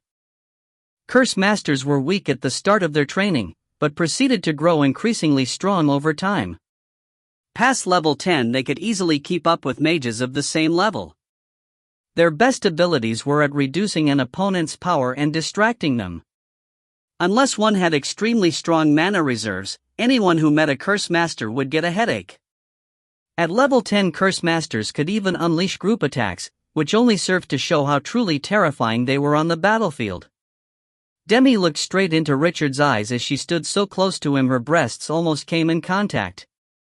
Her chest shifted up and down as she breathed, occasionally brushing against Richard as she spoke in a slightly husky voice. "Richard, I've been following Father to planar battles for a year now, and am now a qualified mage in the army. You should already know of my strength through the profiles you've been given," she said proudly. Richard was shocked by her words. She'd followed Gatton into the plains at such a young age? Real battlefields were unpredictable, ever-changing. A strong army could be distracted from protecting her on the battlefield, and mages were a priority target second only to clerics. It was only then that Richard fully understood Demi's arrogance. The girl was full of potential, and she was very wild. A true Archaran. He carefully examined her as per habit, but due to their proximity couldn't take in her entire body. When he looked down, his vision was occupied by her breasts, the data on them growing prominent to him. As per habit as a rune master, he classified them on a scale of 1 to 7. Demi's breasts were an undoubted 4, while Venica was closer to 5. As for 6 and 7, even if they weren't only present in legends like equivalent runes, he hadn't seen any yet. However, he'd known trouble was coming when Demi approached. He stopped all these weird thoughts, replying politely, "Yes, I was quite surprised when I saw your profile. Curse masters are quite rare. If one doesn't have the gift, it will be hard to bring out the true power of their spells." "Pardon me, But if I'm not wrong, you've already awakened a bloodline ability, no? Yes. My bloodline ability increases the effectiveness of my spells, Demi said with pride. Richard was surprised once more, re-evaluating the girl in front of him. Bloodlines were divided into greater and lesser in the world, and the same held true for the abilities they granted. The common classification in Norland had 4 different types of bloodline: a lesser bloodline, an intermediate bloodline, a greater bloodline, and a legendary bloodline. The classification was based on the level and number of powers one's bloodline could grant. Lower bloodlines only granted 3 or less, but each descendant had a greater chance of unlocking their powers. A middle bloodline could get between 3 and 10, while greater bloodlines could awaken even more types. As for legendary bloodlines, they only came from ancient, horrifying creatures. The chance of awakening such a bloodline was as low as advancing to the legendary realm. At least in the Sacred Alliance, there was not a single family with a legendary bloodline. Normally one could only unlock a single bloodline ability. A few lucky souls could have 2 or 3, but they were usually born into lower bloodlines anyway. The higher the grade of one's bloodline, the lower the chance of awakening. This also corresponded with the Plains rules, creating a pyramid of survival. Bloodline abilities in Norland were divided into 7 categories themselves, just like runes were. They were ranked in order of power and number of uses, with levels 6 and 7 basically existing only in legends. From their usage, they could be divided into skills, talents, and special powers. Skills were most common, referring to things that increased one's ability when called upon. This included those like Richard's own eruption, which could increase one's strength and speed by half a fold to a fold. Eruption was normally just a level 1 power, but in Richard's case it was strong enough to be level 2. Talents were far rarer, and correspondingly much stronger as well. This was similar to Demi's increased spell effects, falling into level 3 as an ability. There were many similar to this in the category, such as increased spell damage, increased penetration of spells, accelerated casting, and the like. The best talent of all was penetration, which reduced the effects of an opponent's resistance to magic, but the increased damage was good as well. As for other talents like silent casting and instant casting, they were categorized as level 4 and 5 due to their rarity. Special powers were extremely rare and strong, most at level 4 or above. One example was Sharon's Greater Summoning, which empowered her summoning spells greatly enough to boost her power by a level or 2. It was extremely close to being a level 6 ability. However, in comparison to the billions of people in Norland, the number of families with a special bloodline was less than a tenth. Besides, having a powerful bloodline didn't mean being able to awaken it. Take the Arcarans for example. In their centuries of existence, less than 1,000 tombstones had made it to the family tombs. This showed how rare it was to awaken one's bloodline. However, this also made families with special bloodlines superior to the rest. Even for the Arcarans, with the difficulty of awakening their bloodlines, they'd become so accomplished in a mere few centuries of existence. But then again, one's bloodline wasn't everything. Even if one had the best bloodline abilities like Greater Summoning, a level 15 warrior could easily kill a level 10 mage with one stroke. Even if one could summon a level 7 storm bear instead of a level 5 boar, even if they could summon multiple, the warrior would slaughter them in the blink of an eye. If you find any errors, ads pop-up, ads redirect, broken links, non-standard content, etc., please let us know. Report chapter so we can fix it as soon as possible. Book 1, Chapter 80. Chapter 80 plus audio. Invitation, chapter audio, give it a listen. Demi had both looks and talent, was gifted yet diligent, and possessed the courage to take risks as well. If nothing went wrong in the future, she would grow up to be comparable to one of Gatton's knights.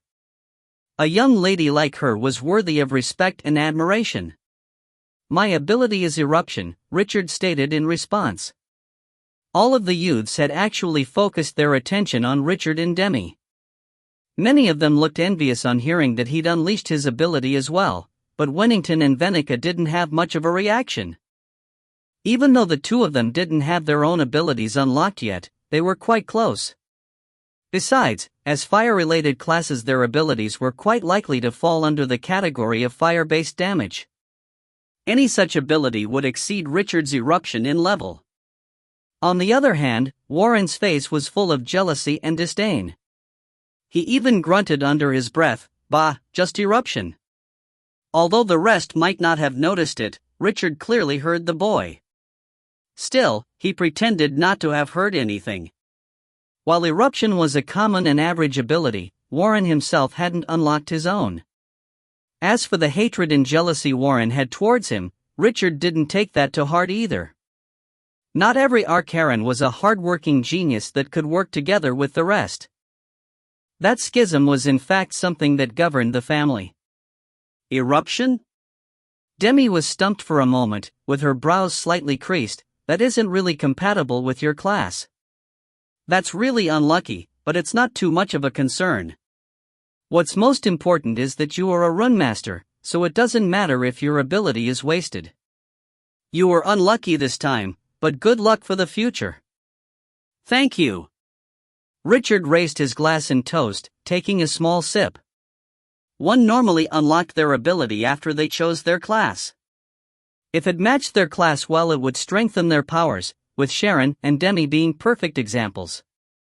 A lot of families took care of this. If the family's inherited abilities were all melee or related to warriors, the younger generation would mostly choose corresponding classes. However, that wasn't viable with more powerful bloodlines, with abilities encompassing both melee and magic or even divinity. Although they may be inclined towards a certain domain, the children of the family needed some luck when choosing their class at a young age.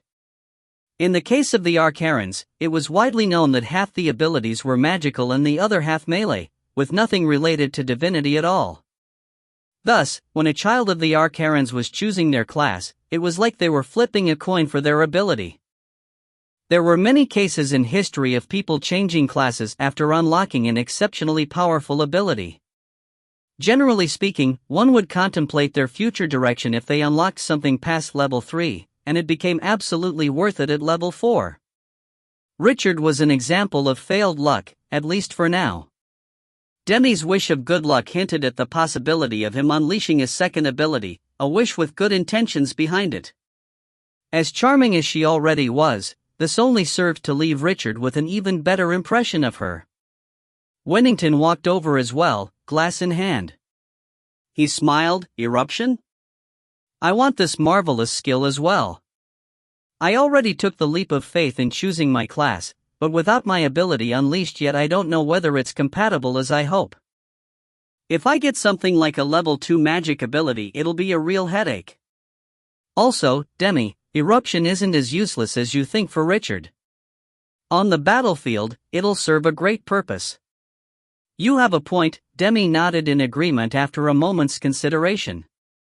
One of the most difficult things for a mage was to preserve their life on the battlefield. Unquestionably, eruption would be able to allow one to escape death much faster in times of danger. As for rune masters, their importance far outstripped that of mages. Rune masters of a higher level had the right to retreat from the battlefield at any time at their own discretion. Alright then, Richard, since you're already a rune master, can you make any magic-related runes? Demi asked. She knew that most elementary rune masters were only able to craft a few of the standard runes. Richard went silent for a moment, before speaking again. I actually can make one that boosts mana, but it's weaker than a second-grade rune. Are you interested? Demi's eyes lit up. A mana boost? Is it a custom rune? How much is the effect? And the effect is between 13 and 15%. I'll only know the standard after the rune is complete. Demi's eyes lit up even further as she cried out, an enhancement rate this high with a fluctuation range this small? She clearly had an ample amount of understanding on mana boost runes. Standard second-grade runes fluctuated between 15% and 22%, which meant this custom elementary rune was comparable to one of the poorer second-grade runes. Yet, this rune required far less capacity to carry. A mana boost was identical to an increase in mana conservation. An enhancement of 15% would allow Demi, with about 400 points of mana, to cast an extra 4th grade curse.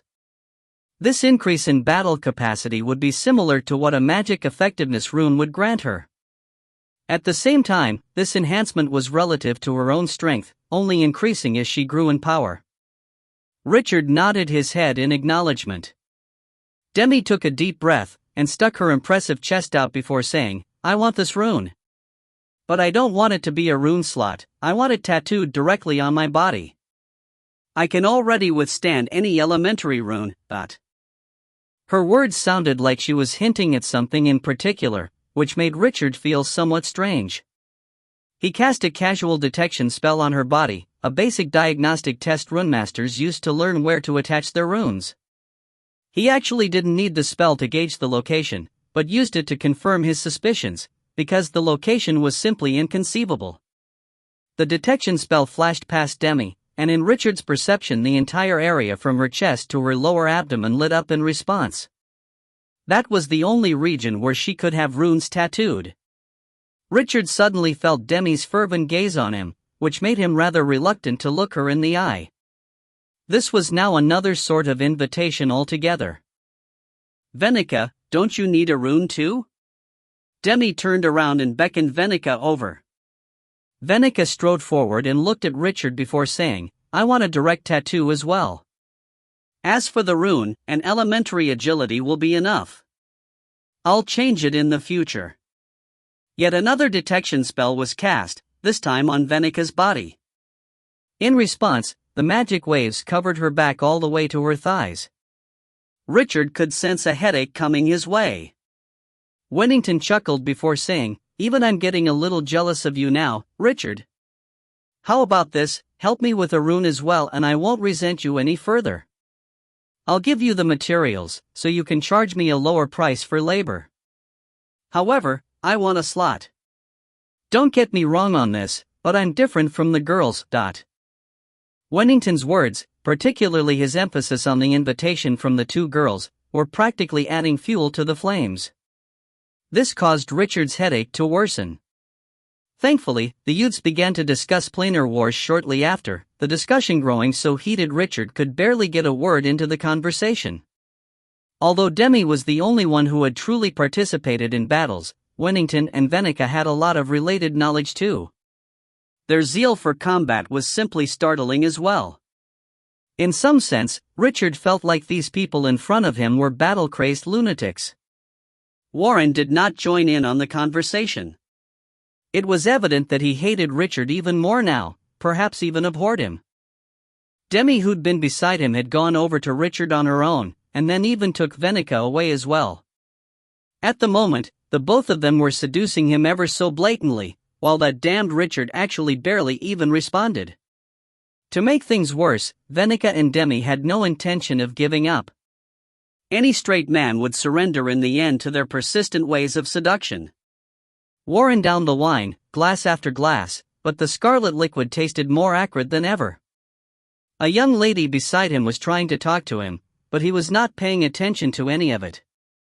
The fiery rage burning in his heart had already blinded him to anything other than Richard, Demi, and Venica. If you find any errors, ads pop up, ads redirect, broken links, non-standard content, etc., please let us know. Report chapter so we can fix it as soon as possible. Book 1, Chapter 81. Conspiracy. Luckily, Gatton didn't choose a partner for Richard himself after the banquet. In fact, the father-son pair almost never met if not for special occasions and events. Richard was assigned to a rather small room near the family library, a place where he spent most of his days undisturbed. He flipped through dozens of books that illustrated the history of the continents, or the doctrines of different faiths. Of course, this was no deterrence to Venica and Demi. The two had visited the very next day, but thankfully they hadn't stayed for long because they had an important asceticism course to attend. He thanked Lady Luck, because they didn't bother him for the next 4 or 5 days. Their second visit was focused on a discussion about runes. The two girls were beyond excited to witness the crafting of such an amazing thing firsthand. Before Richard could drive them away with an excuse of not having enough ingredients, the girls suggested that he first familiarize himself with the locations where he would have to tattoo the runes. This was an important tacit understanding between them. That was a rather dangerous thing to accept. Were Richard to familiarize himself with them, he would need to be joined to both by marriage. It was law for all Arcarian girls to remain virgins before their first partners, to maintain the purity of their children's lineage. Of course, this wouldn't be in effect if they were marrying out of the family. Dismissing the overly enthusiastic girls, Richard finally got some well-deserved rest for a few days. Other than one time where Wennington brought him the ingredients for his rune, Richard didn't meet anyone else. He couldn't care for the rest of the girls present at the banquet anyway. It didn't matter whether they were qualified for him, or had let go of any ill thoughts regardless of their status to make moves on him. It was like he was back in his days at the Deep Blue. He drew up another schedule, as precise as a magic clock, and went about filling his mind up with tons of informations. Planar Wars, the history of Faust, the Church of the Eternal Dragon. Once he was done reading for a day, he didn't have much leisure time remaining. He still had to go about making Wennington's rune, planning his future equipment, and meditating.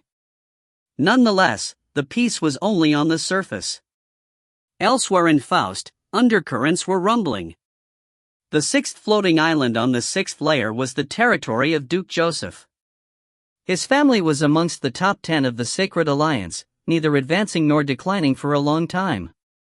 And yet, it remained like an ancient oak tree, its foundation stabilized over the many years such that it was almost impossible to shake them.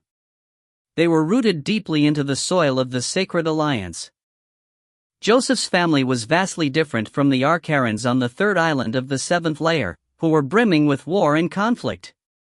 His island, the sixth of the sixth, corresponded more to the aesthetics of human aristocrats and royalty. Centuries of efforts and hard work on this island that was a kilometer wider than the third of the seventh had made its architecture and greenery iconic.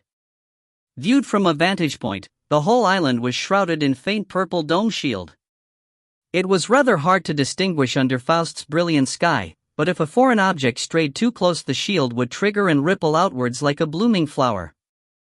The ground was mostly covered in lush vegetation, the leaves and grass crisp and green. Flowers bloomed and trees flourished at the prime of their lives under the constant tropical climate. Stepping on this island was like stepping into the legendary garden of the gods, Clearwater. The buildings were evenly spread out and exuded an ancient elegance, surrounded by pergolas, pavilions, and carefully trimmed thickets. A stream flowed from the southwestern side of the island's mountain, emptying into a small lake at its foot. There was an ancient castle beside this body of water, and at the center a field faintly lit by magic light that showed off an exquisite statue standing atop a beautiful fountain. It attracted the attention of all visitors. Somewhere in the study of this castle, several calculative-looking men were seated in a row. They all looked sleek, the atmosphere filled with the power of their auras.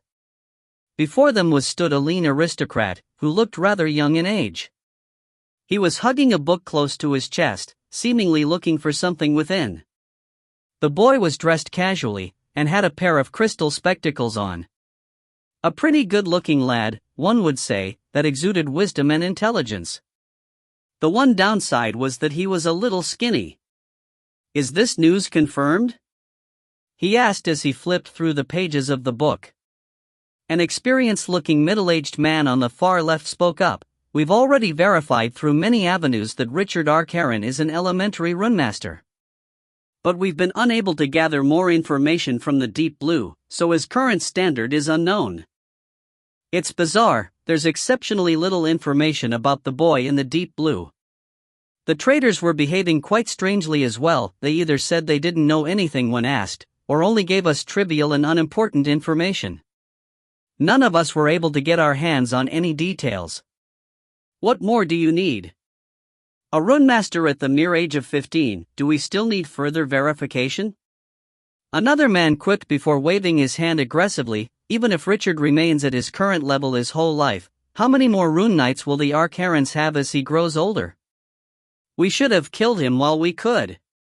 Even if he was only a mage, he deserved to be killed for studying at the Deep Blue for 5 years. That means he'll become a grand mage in the future. Someone who looked like a mage laughed. You say that as if everything is so easy, Sybil. Do you think it's easy to just kill him? Gatton sent that demon Mordred to pick Richard up. Even if you could locate them through the complex terrain, what price would you have to pay to kill Richard under his watch? What's the point if this boy was just going to be a grand mage in the future? There are all sorts of capable people in every family. Do you want to kill them all too? Or are you telling me you can kill Mordred? Nobody can do that if the man is set on running away. Don't you think it's too late for you to say all this, now that we know Richard is a rune master? He laughs cynically before adding on, Naseby, why don't you take a team to kill Mordred? Getting rid of that demon would be much more useful than getting rid of a future rune master. The man named Naseby flushed immediately and bellowed, Kevin, what are you trying to say? The said mage only sneered, I'm trying to say what you were trying to say just now. Since you have doubts about my planning, why not be of some help and lead your troops to do something? But perhaps Mordred is too tough for you to handle, just kill any of the other 12 knights of Gatton. Certain? Karen? Lena, maybe? This was when the old man on the right end decided to speak out. Kevin, Naseby. It's pointless to fight now. It's without a doubt that the Arcarans birthed another talented lad. But currently, he only possesses talent. The issue is, how much priority should we put on him? The youth who stopped pacing around the room, raising his head, right, I almost forgot. Young master told me that Richard is planning to craft a rune that increases mana. That's a custom-built rune. You lot don't think he'll be able to craft a standard grade 2 rune, do you? A custom rune? Kevin exclaimed. He had substantial knowledge of runecrafting, so he continued on, it seems like this Richard boy has a high chance of becoming a great runemaster in the future. This instantly quintupled Richard's future value. He became the top threat amongst the younger generation of the Arcarans, and one of the top 10 within the entire family. I also found some interesting information about an auction a year ago. The youth adjusted his glasses as he flipped through his book with grace and pointed to a line. The most attractive item was an elementary agility rune. It could be compounded onto even a grade 3 rune slot, but the increment was up to 41%, reaching the standard of a second grade rune already. It was sold at a sky-high price of 5 million, which should be enough to prove its rarity. What's interesting is that the deep blue was the entity that put it up for auction. The young lad raised his head and smiled elegantly. Now, we all know that deep blue never produced runes before. It was almost impossible for ordinary runemasters to survive there given Sharon's extreme expectations of rune quality and the hatred she has towards runemasters. So we can make a bold guess that this rune was likely produced by Richard. If that is true, then he does deserve our full efforts in getting rid of him. But even if it isn't, it is a worthy price to pay as well for a future runemaster. He paused for a while before smiling. Everything that we're able to give right now will only be seen as another huge price in the eyes of the Joseph clan. Everyone got it instantly. They had to get rid of Richard at all costs. Should we prepare for war? Naseby asked. He looked bloodthirsty at the very mention of it, and although he still maintained his etiquette before the youth, his body was already bursting with excitement. The young lad closed the book and placed it gently on the table, speaking with confidence not befitting of his age. No, not for now. Our fight with them now is beyond the battlefield. As long as we make this flawless, Gatton wouldn't want to engage in a war either. He is a smart man. He knows that a war at this point in time won't be beneficial for either of us. The only one who'll gain from a war between us and the Arcarans will be that old maggot Aurelius. Gatton will wait. He will wait till the Arcarans recover from this blow until he gains an advantage against us. But, He smiled knowingly. Time might not be on Gatton Arcaron's side. If you find any errors, ads pop up, ads redirect, broken links, non-standard content, etc., please let us know. Report chapter so we can fix it as soon as possible. Book 1, Chapter 82. Conspiracy. The youth took out a leather scroll from a bookshelf after finishing his words. laying it on the table and unfurling it to reveal a map of Faust. It magically expanded upon his touch, becoming a three-dimensional model of the City of Legends. He lightly tapped on the third island of the seventh layer. First we have to get our little Richard off this reeking island. And? He definitely will want to check the Church of the Eternal Dragon, so this will be a good location. What do you think, Master Valen? The old man named Valen looked at where the youth had pointed, a place between the Church of the Eternal Dragon and the teleportation temple that was relatively quiet and peaceful. Of course, that relatively was important, because of how close it was to the city gates and the flight stops. It still had quite a bit of traffic. Valen's pupils constricted the moment he saw the place, and he nodded. This is a great a place, but you have to be fast. Who are you sending? Falk Joseph. He's our best pick. The young man answered without hesitation. There was a subtle change in mood within the room, and Kevin even commented, Falk? Is that necessary? The young man took out a white handkerchief and replied indifferently while wiping his hands, of course it's necessary. Do you think Gatton will just give up if we send someone else?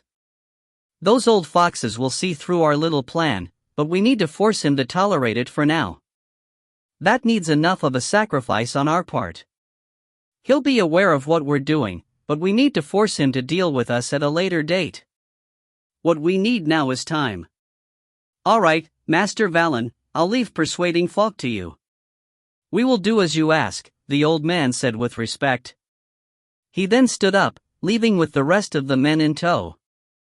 The young man, Raymond Joseph, the fourth son of Duke Joseph himself, did not like to be questioned after he'd made a decision. He was one of the three most powerful members of his family, having shown an affinity for both the planar wars and governing their territory. But that wasn't what he was known for. He'd recently defended his little baronage from the attacks of two Archaran viscounts. After a few boring days of continuous reading and meditation, Richard decided to take a stroll and match the streets of Faust to the information he'd read in his books.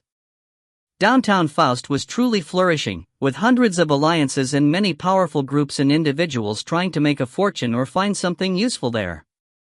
Truth be told, as long as one had enough gold in Faust, they could get almost anything they desired. Demi and Venica had become a big downside to staying on the family island. It was growing increasingly difficult for him to ward off their aggressive advances, and they'd already started to end their classes early to visit him at least once a day. It wouldn't be long until they ended up becoming mates if this continued, the girl's ultimate goal.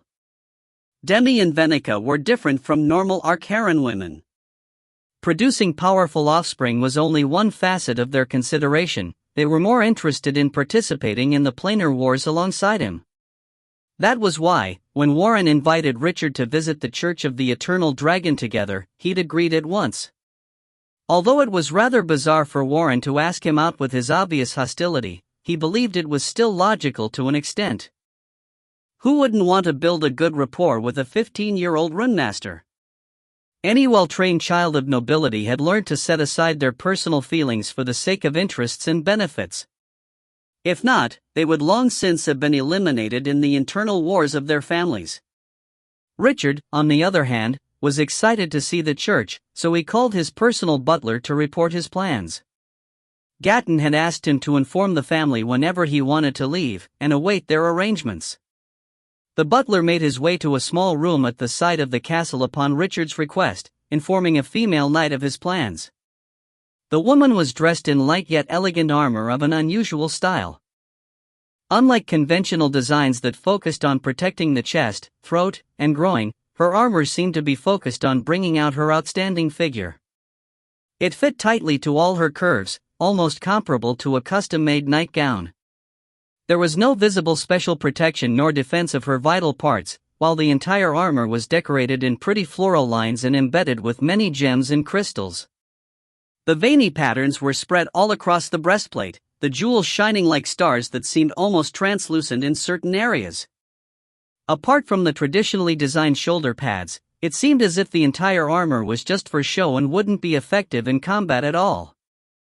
However, the distinct magic aura radiating from it said otherwise. This surely wasn't any ordinary piece of armor.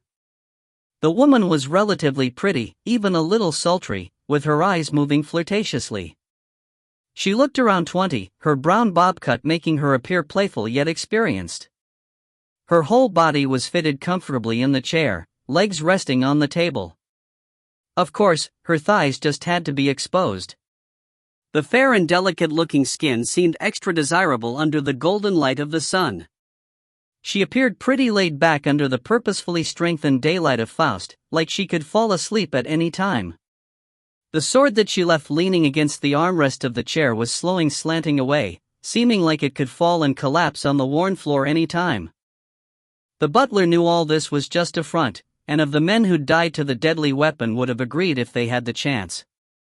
To the enemies of the Arcarans, Blood Paladin Senma was nowhere near adorable. It took 5 minutes of the butler's reports for Senma to finally yawn, taking her legs off the table before stretching lazily.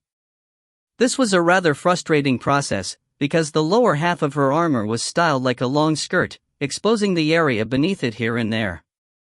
Of course, a woman with both strength and beauty was a man-killer. Many had died under her sword, being impaled within a split second of thinking to peek under her skirt.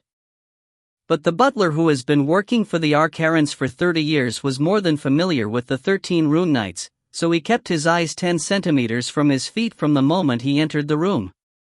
They didn't waver a bit. The 13 knights all had their own pet peeves. Senma loved dressing provocatively, but if one eyed her indecently she would grow furious. "Our little Richard wants to take a stroll? With Warren?" Senma asked with squinted eyes. "Yes," the butler replied with respect. "All right, got it. Let the boy see the world. It's not good trapping him all day long on this island either. All the sulfur will be bad for his skin. Don't worry, I'll keep him safe. But that's only exclusive to Richard. That half-elven peasant's son could die for all I care." The butler bowed and left, pretending like he didn't hear Senma's last words. The Blood Paladin cursed on occasion, another of her habits. However, her promise left him at ease. If you find any errors, ads pop up, ads redirect, broken links, non-standard content, etc., please let us know. Report chapter so we can fix it as soon as possible. Book 1, Chapter 83. Conspiracy. Richard and Warren walked out together from the teleportation temple, heading along the shady boulevard to the church at the peak of the mountain. The journey was several kilometers long, but there was enough scenery along the way to make it feel shorter. Richard had come alone, but Warren brought along 4 guards each with a striking Arcaran emblem on their chest. There was a lot of traffic here, with lavishly armored rune knights, extravagant carriages, and a horde of pedestrians littering the streets.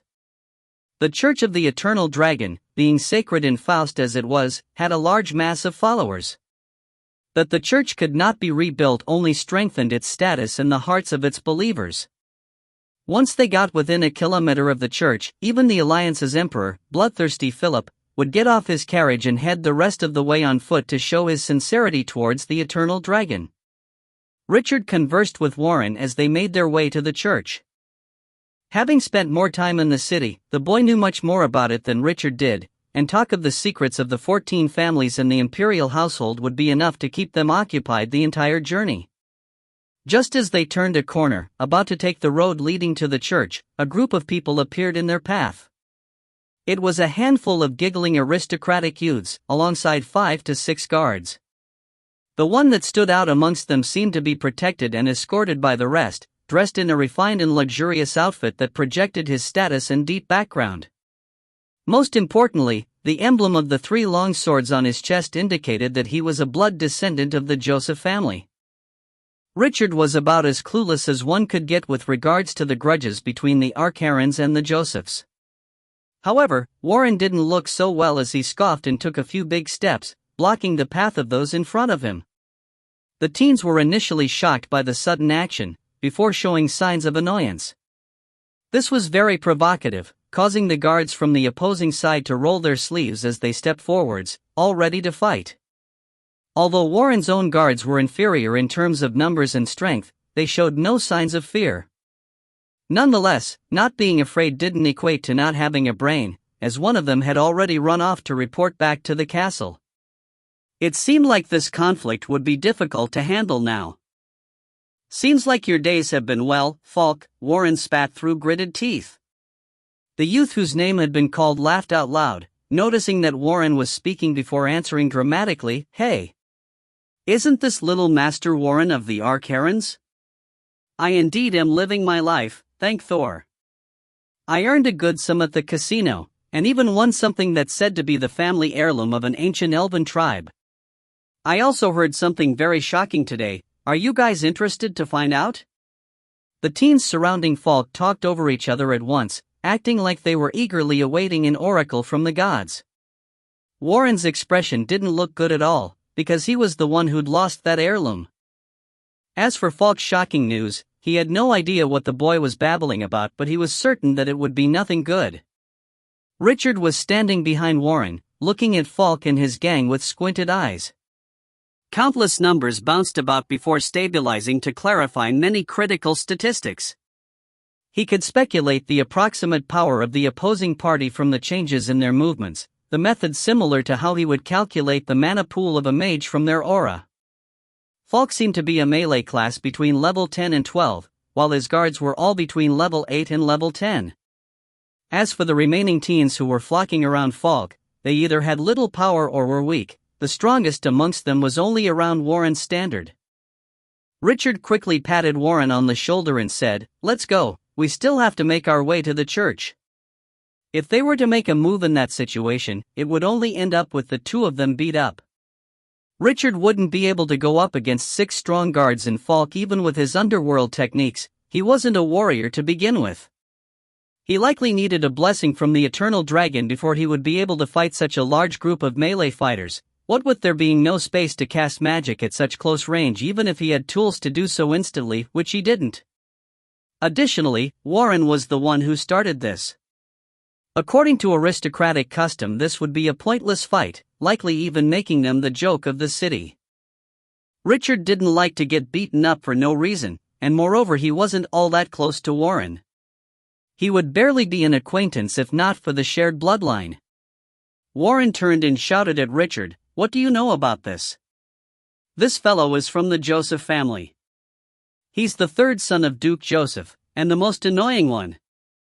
Richard didn't look too well after being yelled at, withdrawing his hand from Warren's shoulder and taking a step back. He'd never been interested in the fights and grudges of the family, and it was obvious that Warren was trying to create a scene here. Falk's tone implied that the incident between him and Warren had little relation to the hostility between their families, being more of a childish fight between youngsters. And Richard wasn't fond of being used, even if it was his own family member. Just then, Falk spoke up, "I heard someone went to fool around at the enchanting garden after he lost to me. Guess what that slut Nancy told me afterwards? She said that certain someone couldn't last more than 5 minutes. And his appendage was smaller than that of ground elves, ha!" The teens surrounding Falk bursted out in laughter. To them, the bedroom was a battlefield that was sometimes more important than the planar wars. Warren's face was burning with embarrassment, and he shouted in a twisted voice, "Falk! Who are you talking about?"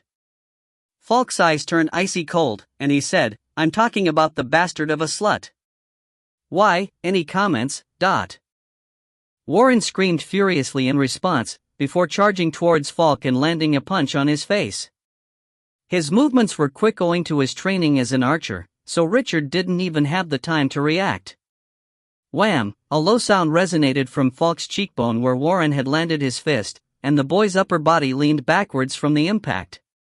Falk hadn't avoided the attack, instead standing his ground and allowing Warren to slam into his face. As a level 10 warrior, he barely budged from the attack. Still, even if strength wasn't Warren's forte, the punch was strong enough to cause Falk's face to swell and paint a purplish bruise on his eye. Falk winced as he looked at Warren, and smiled sinisterly, "Bastard. I've been waiting for this, Dot." Fear gripped Richard's heart as he sensed danger. He saw murderous vibes in Falk's eyes. However, it was already too late for him to prepare any sort of magic, and he quickly reached into his pocket but found nothing dagger-like. The dagger Naya had given him for self-defense had long been thrown into the volcano by Gatton. The situation he dreaded finally played out, as Falk pointed an accusing finger at Warren and exclaimed, "Kill these Archaran motherfuckers." The 6 guards of the Joseph family charged forward and enveloped them. The several teens that were following Falk also followed. Although their individual strengths were mediocre, they still had an advantage in numbers that was quite effective in gang fights like this one. As for his part, Falk remained where he was for a while before he stretched his hands and walked forward. If you find any errors, ads pop up, ads redirect, broken links, non-standard content, etc., please let us know. Report chapter so we can fix it as soon as possible. Book 1, Chapter 84. Sacrifice. 3 of the Archaran guards were immediately sent flying. Each around level 5 or 6, they qualified to be adventurers in the mainland, but in front of the Joseph family's guards who were level 8 to even level 10, they couldn't even stall for time. In the meanwhile, Warren acted crazy as he charged everywhere wildly, smashing everything. By the looks of it, those young nobles and the Joseph family's guards did not dare get too rough. This actually meant Warren could hold on for a while, though he did have to endure quite a few kicks and punches. The sense of danger grew increasingly evident to Richard. However, everything had happened far too suddenly. Even as he tried to retreat, a guard darted out and sent a flying kick towards his ribs. This attack was powerful, obviously infused with a lot of energy, and was definitely capable of breaking a normal mage's ribs. A hint of fury flashed in Richard's eyes, which quickly turned icy cold. He silently took a step backwards, dodging the kick before he grabbed the guard's boot and applied force. The guard's ankles creaked, completely deforming. However, at that very moment the whistling winds sounded from behind Richard. In a small forest not too far away, Senma was sitting lazily on a tree, her upper body leaning on the trunk as she dozed off. However, her dazed eyes suddenly opened, her charming face immediately filling up with dense bloodlust. She raised her slender blade with a cold hum, jumping off the tree in the direction of the battle. However, the Blood Paladin came to a stop after but a single step, as if spacetime itself had been frozen in this place. A wizened man appeared out of nowhere at the tree trunk behind her, decked up entirely in a dark gray. Even behind his hood, his hair was the color of dry grass, with a few strands sticking out messily from the sides. While his features could not be seen clearly from the shadows of the hood, those sinister eyes were exceptionally bright. There was a large bulge at the front of the cloak, with some sort of weapon pointing at the middle of Senma's back. Senma remained completely immobile and slowly twisted her head, stating in a voice as cold as ice, "Poison snake." The man let out a hoarse and unsettling chuckle. "Senma, my dearest, this is the 3rd time we've met. We're familiar with each other by this point, so I'll cut the bullshit. You better give up on rushing over to save them. If you try to hurry this, you'll immediately face a serious injury. You might even lose your own life here, without saving anyone. That's why the most intelligent thing for you to do now is to slowly, I repeat slowly, turn around. Don't do anything funny, or this lousy crossbow worth a few thousand gold coins is going to open a hole in your adorable tiny waist. Do you want to use that pretty and impractical armor you have and test out its strength? I'm actually very keen on shooting it at your buttocks, but that will have to wait until I'm done with the first arrow." Senma didn't take another step forward. As expected, she began to turn, slowly but surely. However, she was not infuriated by Poison Snake's provoking words and exclaimed icily, "Poison Snake, I know fully well how capable you are. Once I turn around, it won't be so easy for you to escape. Don't assume that I don't have the guts to kill anyone in Faust." Poison Snake licked his lips and let out a giggle. "There's actually no need for us to make such a ruckus, no? Young Master Falk finally grabbed this chance to discipline your family's Warren, who doesn't know any better. Actually, Warren doesn't have any status in the Archaran family, so why get so serious? Besides, the most you can do is seriously injure me, but you can't kill me. I'm confident that I can run to the church, and I'm sure you won't have the guts to kill someone in front of the church's guards. If you really want to attack me, then, the famed Blood Paladin will be accompanying me in death, so that's still a profit. Senma's expression became increasingly cold as she answered, no matter how useless Warren is, he is still one of the Arcarans. It's not up to you to dishonor him. I'm giving you one last chance. If you don't disappear in 3 seconds, this world will no longer have a poison snake. Is this a real threat, or are you just talking big? Let me help you count down. Poison Snake obviously thought nothing of Senma's threats, leaving the situation at a standstill. Meanwhile, the results of the fight at the street corner had grown clear. As expected, the Joseph family's superior numbers and strength had won out. The 4 Arcaran guards were all on the floor, unable to get up. Even the one who'd run away to send word had been intercepted. The young nobles had surrounded them, kicking them mercilessly every once in a while as they called them names. On the other side, Warren had also been kicked to the ground and was being pressed to the ground by a guard. However, nobody dared kick him. In the world of aristocracy, punches and kicks were just part of a fight. However, if one of the parties had lost the ability to fight back but the other still continued to attack, that was instead humiliation. These young nobles came from Faust itself, not any of the islands, and were mere vassals of the Joseph family at best. Warren and Falk were of similar status. If they dared cross the line, although the former might not be able to take down the latter, he would still be able to take care of them. Their families definitely wouldn't come in his way. Although it was an old adage to look at a dog's owner before beating it, smart dogs had to learn not to attack everything in sight. Richard was laid down on the ground as well, but the difference was that there were 2 guards holding him down. 2 more from the Joseph family were on the ground next to him, one cradling his right foot that had bent at an unnatural angle while the other was hugging his kneecap, pale from the pain. Of the 2, Richard had broken the ankle of the first when he'd thrown a flying kick his way. The second had tried to knee him, in reply to which he'd smashed the man's kneecap with a piece of where he carried on him at all times. Richard had actually gained the upper hand after using eruption, and his underworld skills allowed him to precisely target key weaknesses in his opponent's defense. However, when it came down to it, he was a mage and not a high-leveled warrior, which was why he had not been able to dodge the surprise attack from behind him. A third guard had mercilessly pounded the back of his head, and he had fallen down and was pressed to the ground. Richard was now suffering badly, and the immense pain was making things go dark in front of his eyes. If not for the impressive physique he'd acquired at the Deep Blue, that one full-strength punch alone would have been enough to knock him unconscious. The damage to his critical faculties could cause lasting damage that would affect his future as a mage, an injury that could only be healed by powerful clerics. Besides the head, Richard's arms and body were filled with an acute pain, and his shoulder was hurting so much that it seemed on the verge of separating from his body. His face was pressed to the ice-cold stone ground, and the only view he had of what was going on came from his right eye. Great shock and humiliation flooded Richard's mind. All of the blood rose to his head, and he was on the verge of boiling from it. Mere guards were holding him down in such a humiliating pose, and they were gutsy enough to not lighten their attacks. For every second that he was held down, Richard felt like he'd been given another slap in public. Everything had happened very quickly. Less than 2 minutes had passed from the beginning of the conflict to the current situation. Richard lost his calm, releasing an animalistic howl.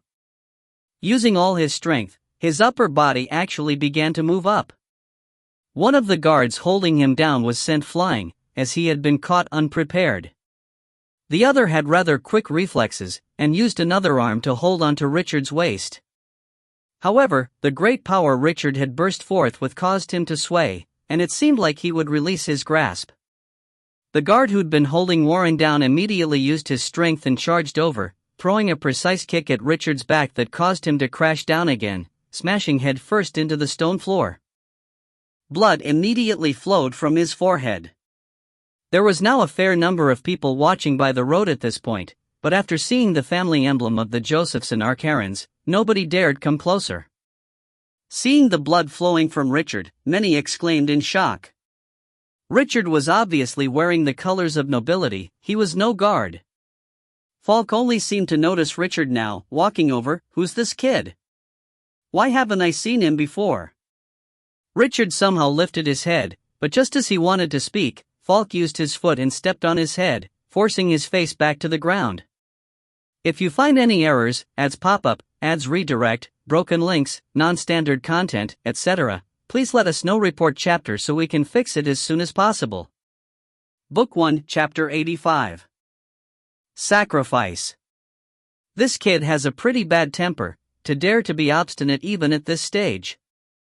Falk smiled with his foot on Richard's head, speaking to the group of young nobles. However, this time he did not get a warm response. All of the young nobles turned pale and looked at him, at a loss. They were more aware of what was going on than regular bystanders. Not only did they recognize the color of Richard's clothing that showed he was a noble, but also with the quality and style, Richard perhaps was even of greater status than Warren. They just could not understand how a trivial little fight that would at most result in just some bruises and slight cuts could develop to this extent. Seeing the huge pool of blood from the nameless young noble's head under Falk's foot, as well as the area on his shoulder and back where he'd been seriously injured, and the clothing had completely split open, they knew that the situation had gotten very serious, and it was impossible to save it now. With their tiny backgrounds, it was impossible for them to take on the fury of the Archerons. At the thought of Gatton's bloody methods when entering Faust, these young nobles who had never entered the battlefield and seen little could not hide the chill that rose in their hearts. Meanwhile, in the small forest, Senma produced an astounding vigor. She stopped midway her turn, halting at a position that was at an acute angle of 30 degrees from meeting Poison Snake's gaze head-on. Like a cheetah, her body was crouched down low, her alluring body suddenly accumulating in explosive strength. Poison Snake was now obviously nervous, and Senma must have sensed something, which was why she had begun moving despite the risk. In front of a powerful and terrifying aura like this, he was now completely certain that he couldn't stop her with just the crossbow. If this arrow could not delay her ability to move and allowed her to charge to the scene at the corner of the street, even at the brink of death the Blood Paladin could kill all of the Josephs there in seconds, but just as Poison Snake was planning on throwing caution to the wind and pressing the trigger of the crossbow, Senma suddenly stopped moving and slowly stood up straight, and then gazed at Poison Snake with the gaze of one looking at a dead person. With mockery in her tone, she said, "You all did well with this, even I'm impressed. It's a pity that the only thing you lack is luck. Next time, before scheming anything, it's best to pray at the Church of the Eternal Dragon. For now, you need to consider how you're going to escape."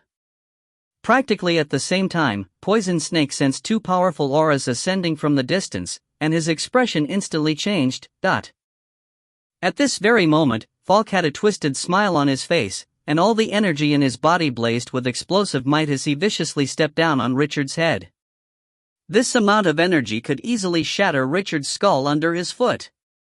This was Falk's true motive. Falk believed that with all the pretense beforehand, this sudden attack could easily make it difficult for the hidden experts hidden in the crowd to react in time. By the time they charged to the front, Richard would have received a fatal blow. There was no doubt that Richard had experts around to protect him. However, because of the rules of the nobles, fights and duels between the younger generation were not to be interfered with by the family's experts. Conflicts between those of similar strength had to be resolved amongst themselves. This was a hypocritical principle of fairness, but also training for the younger generation. This was respect towards individual strength, while also preventing large families from being called in for such trivial matters. However, there were always bottom lines in all matters, and that was life. As one of those in line for the Joseph family's inheritance in the future, nobody would have thought Falk could be so crazy.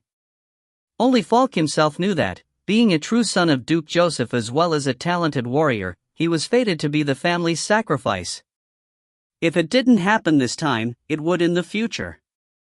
His fate was determined by his mother's low status, and his own gifts weren't great enough to turn the tides. Instead, the talent that he seemed to have only served to fix his fate all the more. Before one entered the core ranks of their families, the value of a noble's child was determined by their blood relations.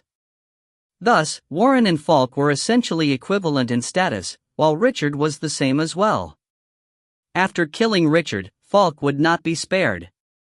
At worst, Falk would be killed at the spot by the Archerons there, but the best-case scenario was that he successfully returned to the family and then died with honor.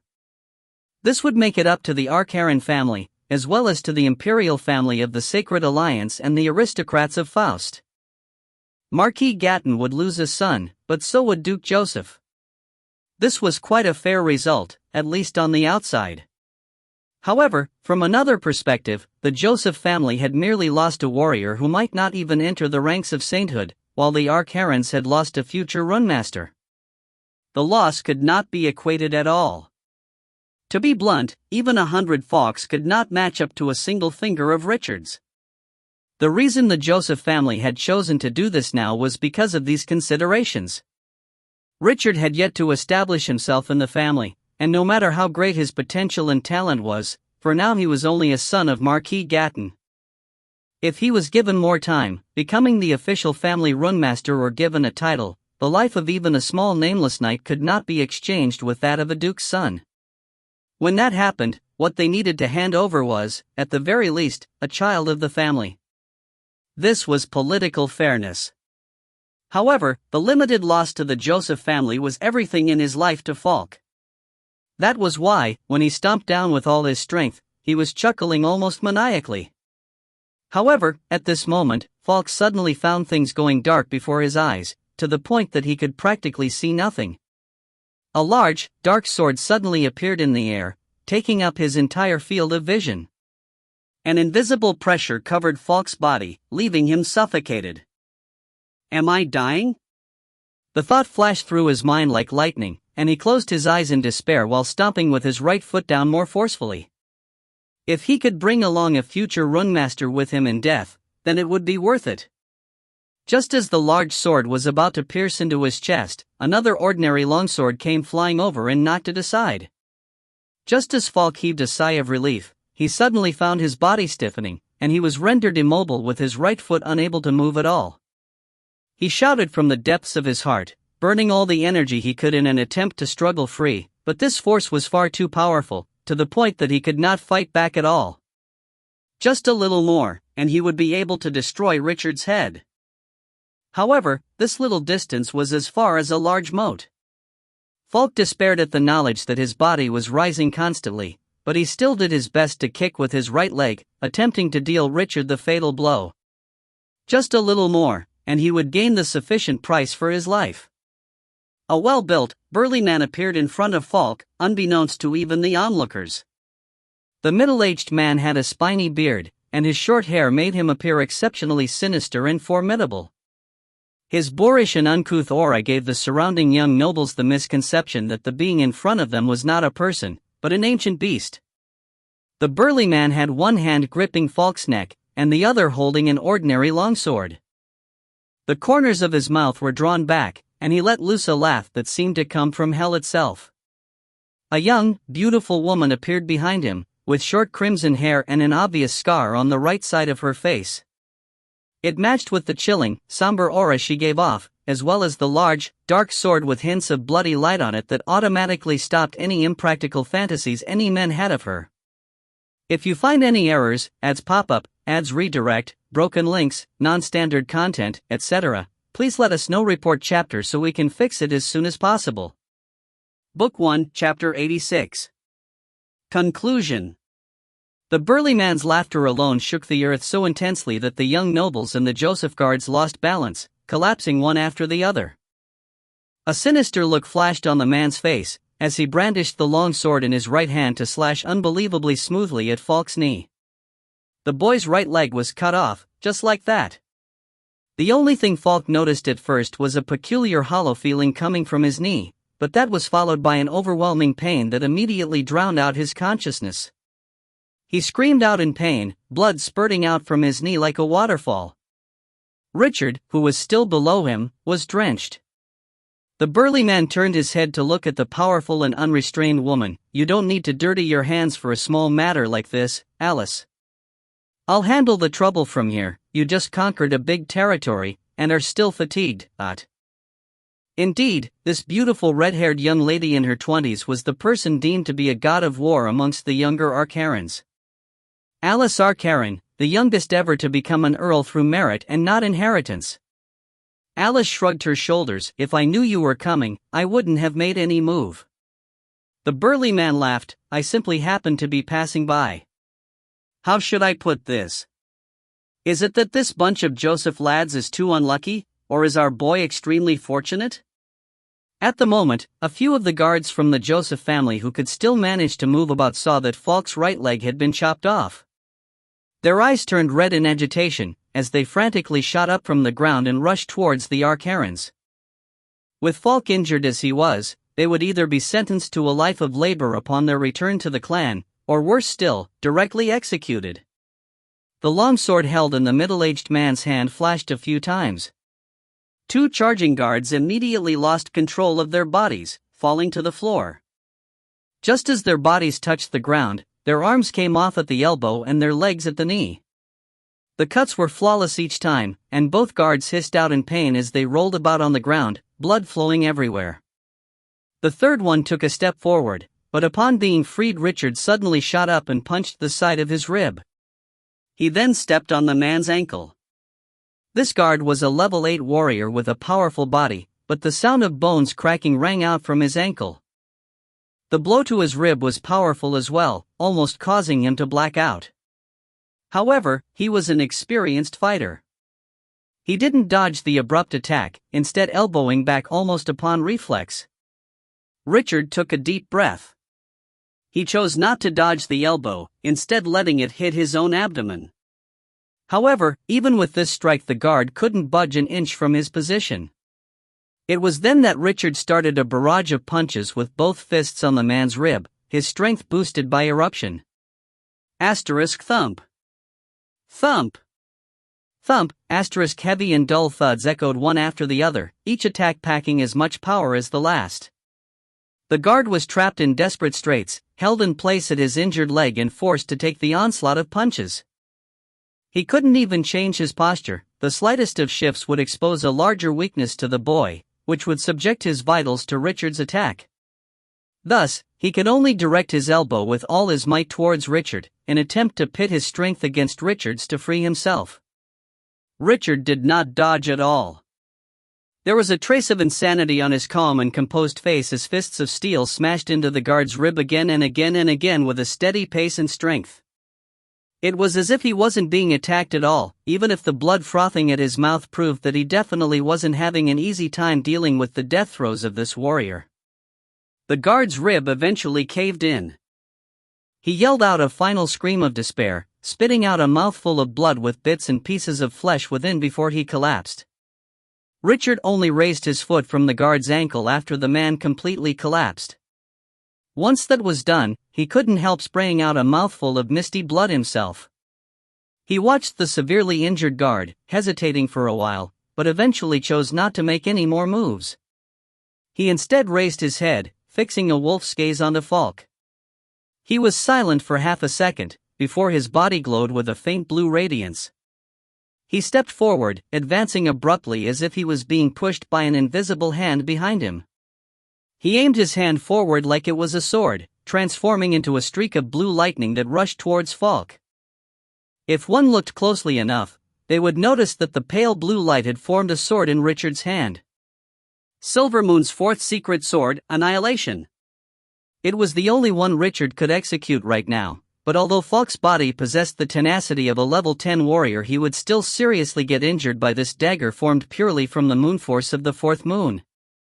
Had he been in possession of a real sword right now, even a powerful cleric would have to spend a great deal of effort to heal the damage he would leave behind. The burly man stuck his long sword into the ground, before holding out a big palm in Richard's way. The attack crashed into his palm, but for a moment it was Richard that felt like he'd knocked into a mountain at full speed. The violent collision caused his insides to churn, with an indescribably uncomfortable stuffiness in his chest. The moon force of the pale blue moon that Richard had taken tremendous effort to gather dissipated all at once, and he stumbled back several steps before managing to steady himself. "Oi, Gatton's son, the same goes for you too. Don't dirty your own hands for this, it's such a trivial matter." The burly man shook his head. "Gatton is indeed making me jealous, though." He actually got himself a son like you without saying anything about it. Young lad, you've got to call me your uncle. Just wait till I'm done dealing with this, then we'll test how much you can drink, Dut. Someone from the gathered crowd suddenly exclaimed, "It's Goliath, Earl Goliath." The name instantly caused a small commotion. At the same moment, in the biggest room at the top floor of a club building thousands of meters away, Raymond was sitting in front of the window with his brows knitted in deep thought. He was holding a silver monocular in his hand, observing the incident taking place at the faraway street corner. The monocular seemed splendidly made, its design ancient. Raymond suddenly exclaimed, "It's Alice. Why is she here too, and at this timing?" Upon hearing Alice's name, a few faces in the room paled slightly. Naseby stood up and spoke in a low voice, "I'll go deal with her." Just as Naseby took large strides towards the window, about to jump out, Raymond abruptly extended his left hand to block his way. That long, fair, and delicate hand that resembled a woman's barely responded to the collision at all, with only the fingertips trembling slightly. While Naseby was feeling baffled by Raymond's act, Raymond had already placed his monocular down. He let out a sigh. "You don't have to head over anymore. Goliath is there as well, and we certainly don't have anyone right now who can stand in that fellow's way. Falk is finished." While both of the Arcarans mentioned were earls, Alice was known for her wit and cunning on the battlefield. Although her might was nothing to be scoffed at, with her being at level 17, Naseby, who was a level 18 warrior, could suppress her. However, Goliath Arcaran was of an entirely different standard. He'd long reached level 20 in terms of individual combat power, and he had the capacity to wipe out everyone in this room. This half-brother of Gatton's, named after the ancient giant, had long shown his physical prowess. His level didn't represent his actual combat power. Although he wasn't ready to take on legendary opponents yet, he could easily take on 2 saint warriors. His one shortcoming was his mediocre leadership and governance, which left him unable to advance from the earlship he was born with. During wars across the Sacred Alliance, across human history, and even in the planar wars, Alice's threat was undoubtedly far beyond that of Goliath. However, in the current situation, Goliath alone was enough to foil all of Raymond's plans. At this moment, Kevin suddenly remembered something. His face paled, and he said, "There's still Poison Snake." However, the old man Valen shook his head. "Poison Snake is most likely done for as well. However, that's something we only lost a bit of money on at most." Falk, on the other hand. The people in the room all fell silent. Other than Raymond and a few others, the rest who were present only realized Falk's purpose in the plan after witnessing the event taking place in front of their eyes. As it turned out, Falk, who was gifted, diligent, and well-liked by Duke Joseph, had been prepared to be sacrificed from the start. After all, Falk was Duke Joseph's biological son. If you find any errors, ads pop up, ads redirect, broken links, non-standard content, etc., please let us know. Report chapter so we can fix it as soon as possible. Book 1, Chapter 87. Conclusion. The street corner was filled with a river of blood. The guards' limbs had all been chopped off, while the young nobles who'd participated had all given up an arm for their transgressions. Falk was still held in Goliath's left hand, looking very pale due to the blood loss. He was too weak to even cry out now, only moaning and groaning on occasion. Earl Goliath looked at Falk with interest like a brown bear that had seen fish in winter, lifting the boy up further and turning him around. "So, child of the Josephs, you're just a discarded item. How unexpected. I didn't think that old fellow would use his own son like this. Don't worry, I won't kill you, that'd be too troublesome for me. But you won't be useful as a pawn anymore." His hand shook vigorously as he spoke, jolting Falk around like a cloth puppet. The sound of bones cracking sounded unceasingly from within his body, and his pale face was suddenly suffused with color before his eyes rolled back and he fainted. The bystanders all turned pale, but none made a sound. Goliath had inflicted serious damage to Falk's internal organs, eliminating all his energy. From here on, Falk would no longer be able to train as a warrior. he would live the rest of his life out as a sickly, weak fellow. Senma hummed coldly within the forest, and a light swing of the slender sword in her hands let loose a string of blood pearls that drew an elegant symbol on the ground. 10 meters away, Poison Snake was leaning against a huge tree, one hand on his chest while the other pointed at the blood paladin, his face full of shock. Blood flowed from between his fingers despite his hand pressing down on the wound, dyeing most of his front robes red. He wanted to speak, but the moment he opened his mouth all that surged out was a bloody froth. Senma took 2 steps forward, picking up the intricate navy blue crossbow from the ground. She took a look at it. So it's a refined gold crossbow. Let's see what's carved on it. TSK, TSK. It's actually the renowned poison needle. You really did spend a lot on this, no wonder it felt so threatening. I'll be taking this, you won't need it anyway down in hell. Thanks. Poison Snake reached out as he watched Senma's figure disappear into the distance, as if trying to grab her. But he was overwhelmed by a sudden sense of weakness, and slowly slid to the ground. Senma walked to the fringe of the forest, frowning as she looked at a navy blue arrow embedded in her abdomen, with only a bit of the tail feathers showing. She didn't fiddle with it, instead gritting her teeth and walking onto the street. Only upon seeing Richard stand up using his own strength did she heave a sigh of relief. The color on her face suddenly disappeared, and the imposing aura she had before disappeared just like that. One could even see a trace of delicacy in her expression. By this point, Warren had gotten up and stood beside Richard himself, deathly pale as he stared at the blood, dismembered limbs, and people moaning miserably on the ground. By this point, Goliath had already tossed Falk nonchalantly to the Joseph family servants who were tossing and turning, looking at Senma with a smile. "You're still as pretty as ever. Your tastes seem to have changed, though. Why do you like sticking something in that pretty waist of yours? If you don't hurry back and get it treated, you'll have to lie in the Church of the Eternal Dragon for a few days. Of course, Gatton will be paying for the treatment from the church, so that has nothing to do with me. It wouldn't be bad to see him suffer a little for once." Senma took a deep breath, expression frozen as she strode towards Richard and lifted him up in one go. She then bowed slightly to Goliath and Alice, saying, "Then I'll be on my way." "Go. I'll deal with those old guys from the assembly." Goliath waved his large hands casually. Senma did not linger, leaving for the teleportation temple with Richard in tow. Once she turned the corner, she would enter the sights of the guards of the temple. If anyone dared attack them then, they would be attacked by the guards. "Hey, bring me along too," Warren cried out. However, Senma did not bother with him as she disappeared into the temple with Richard. Warren cried out a few times, but it was to no avail. He could only stop, a malicious and poisonous look on his face.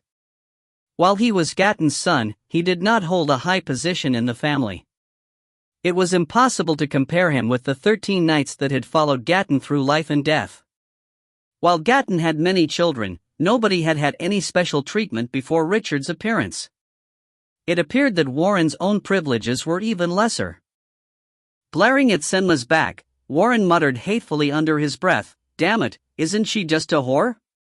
Does everyone look down on me just because my mother is a commoner?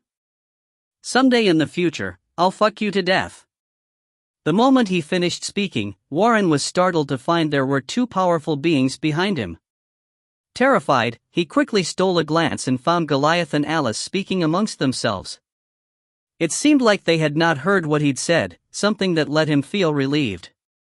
Goliath's eyes narrowed slightly as he gazed at a building on a hill in the distance. "There are a few mice over there. Even with the distance, I can smell their stench. Raymond Joseph should be there as well. While I can't sense his aura, the others should be his underlings.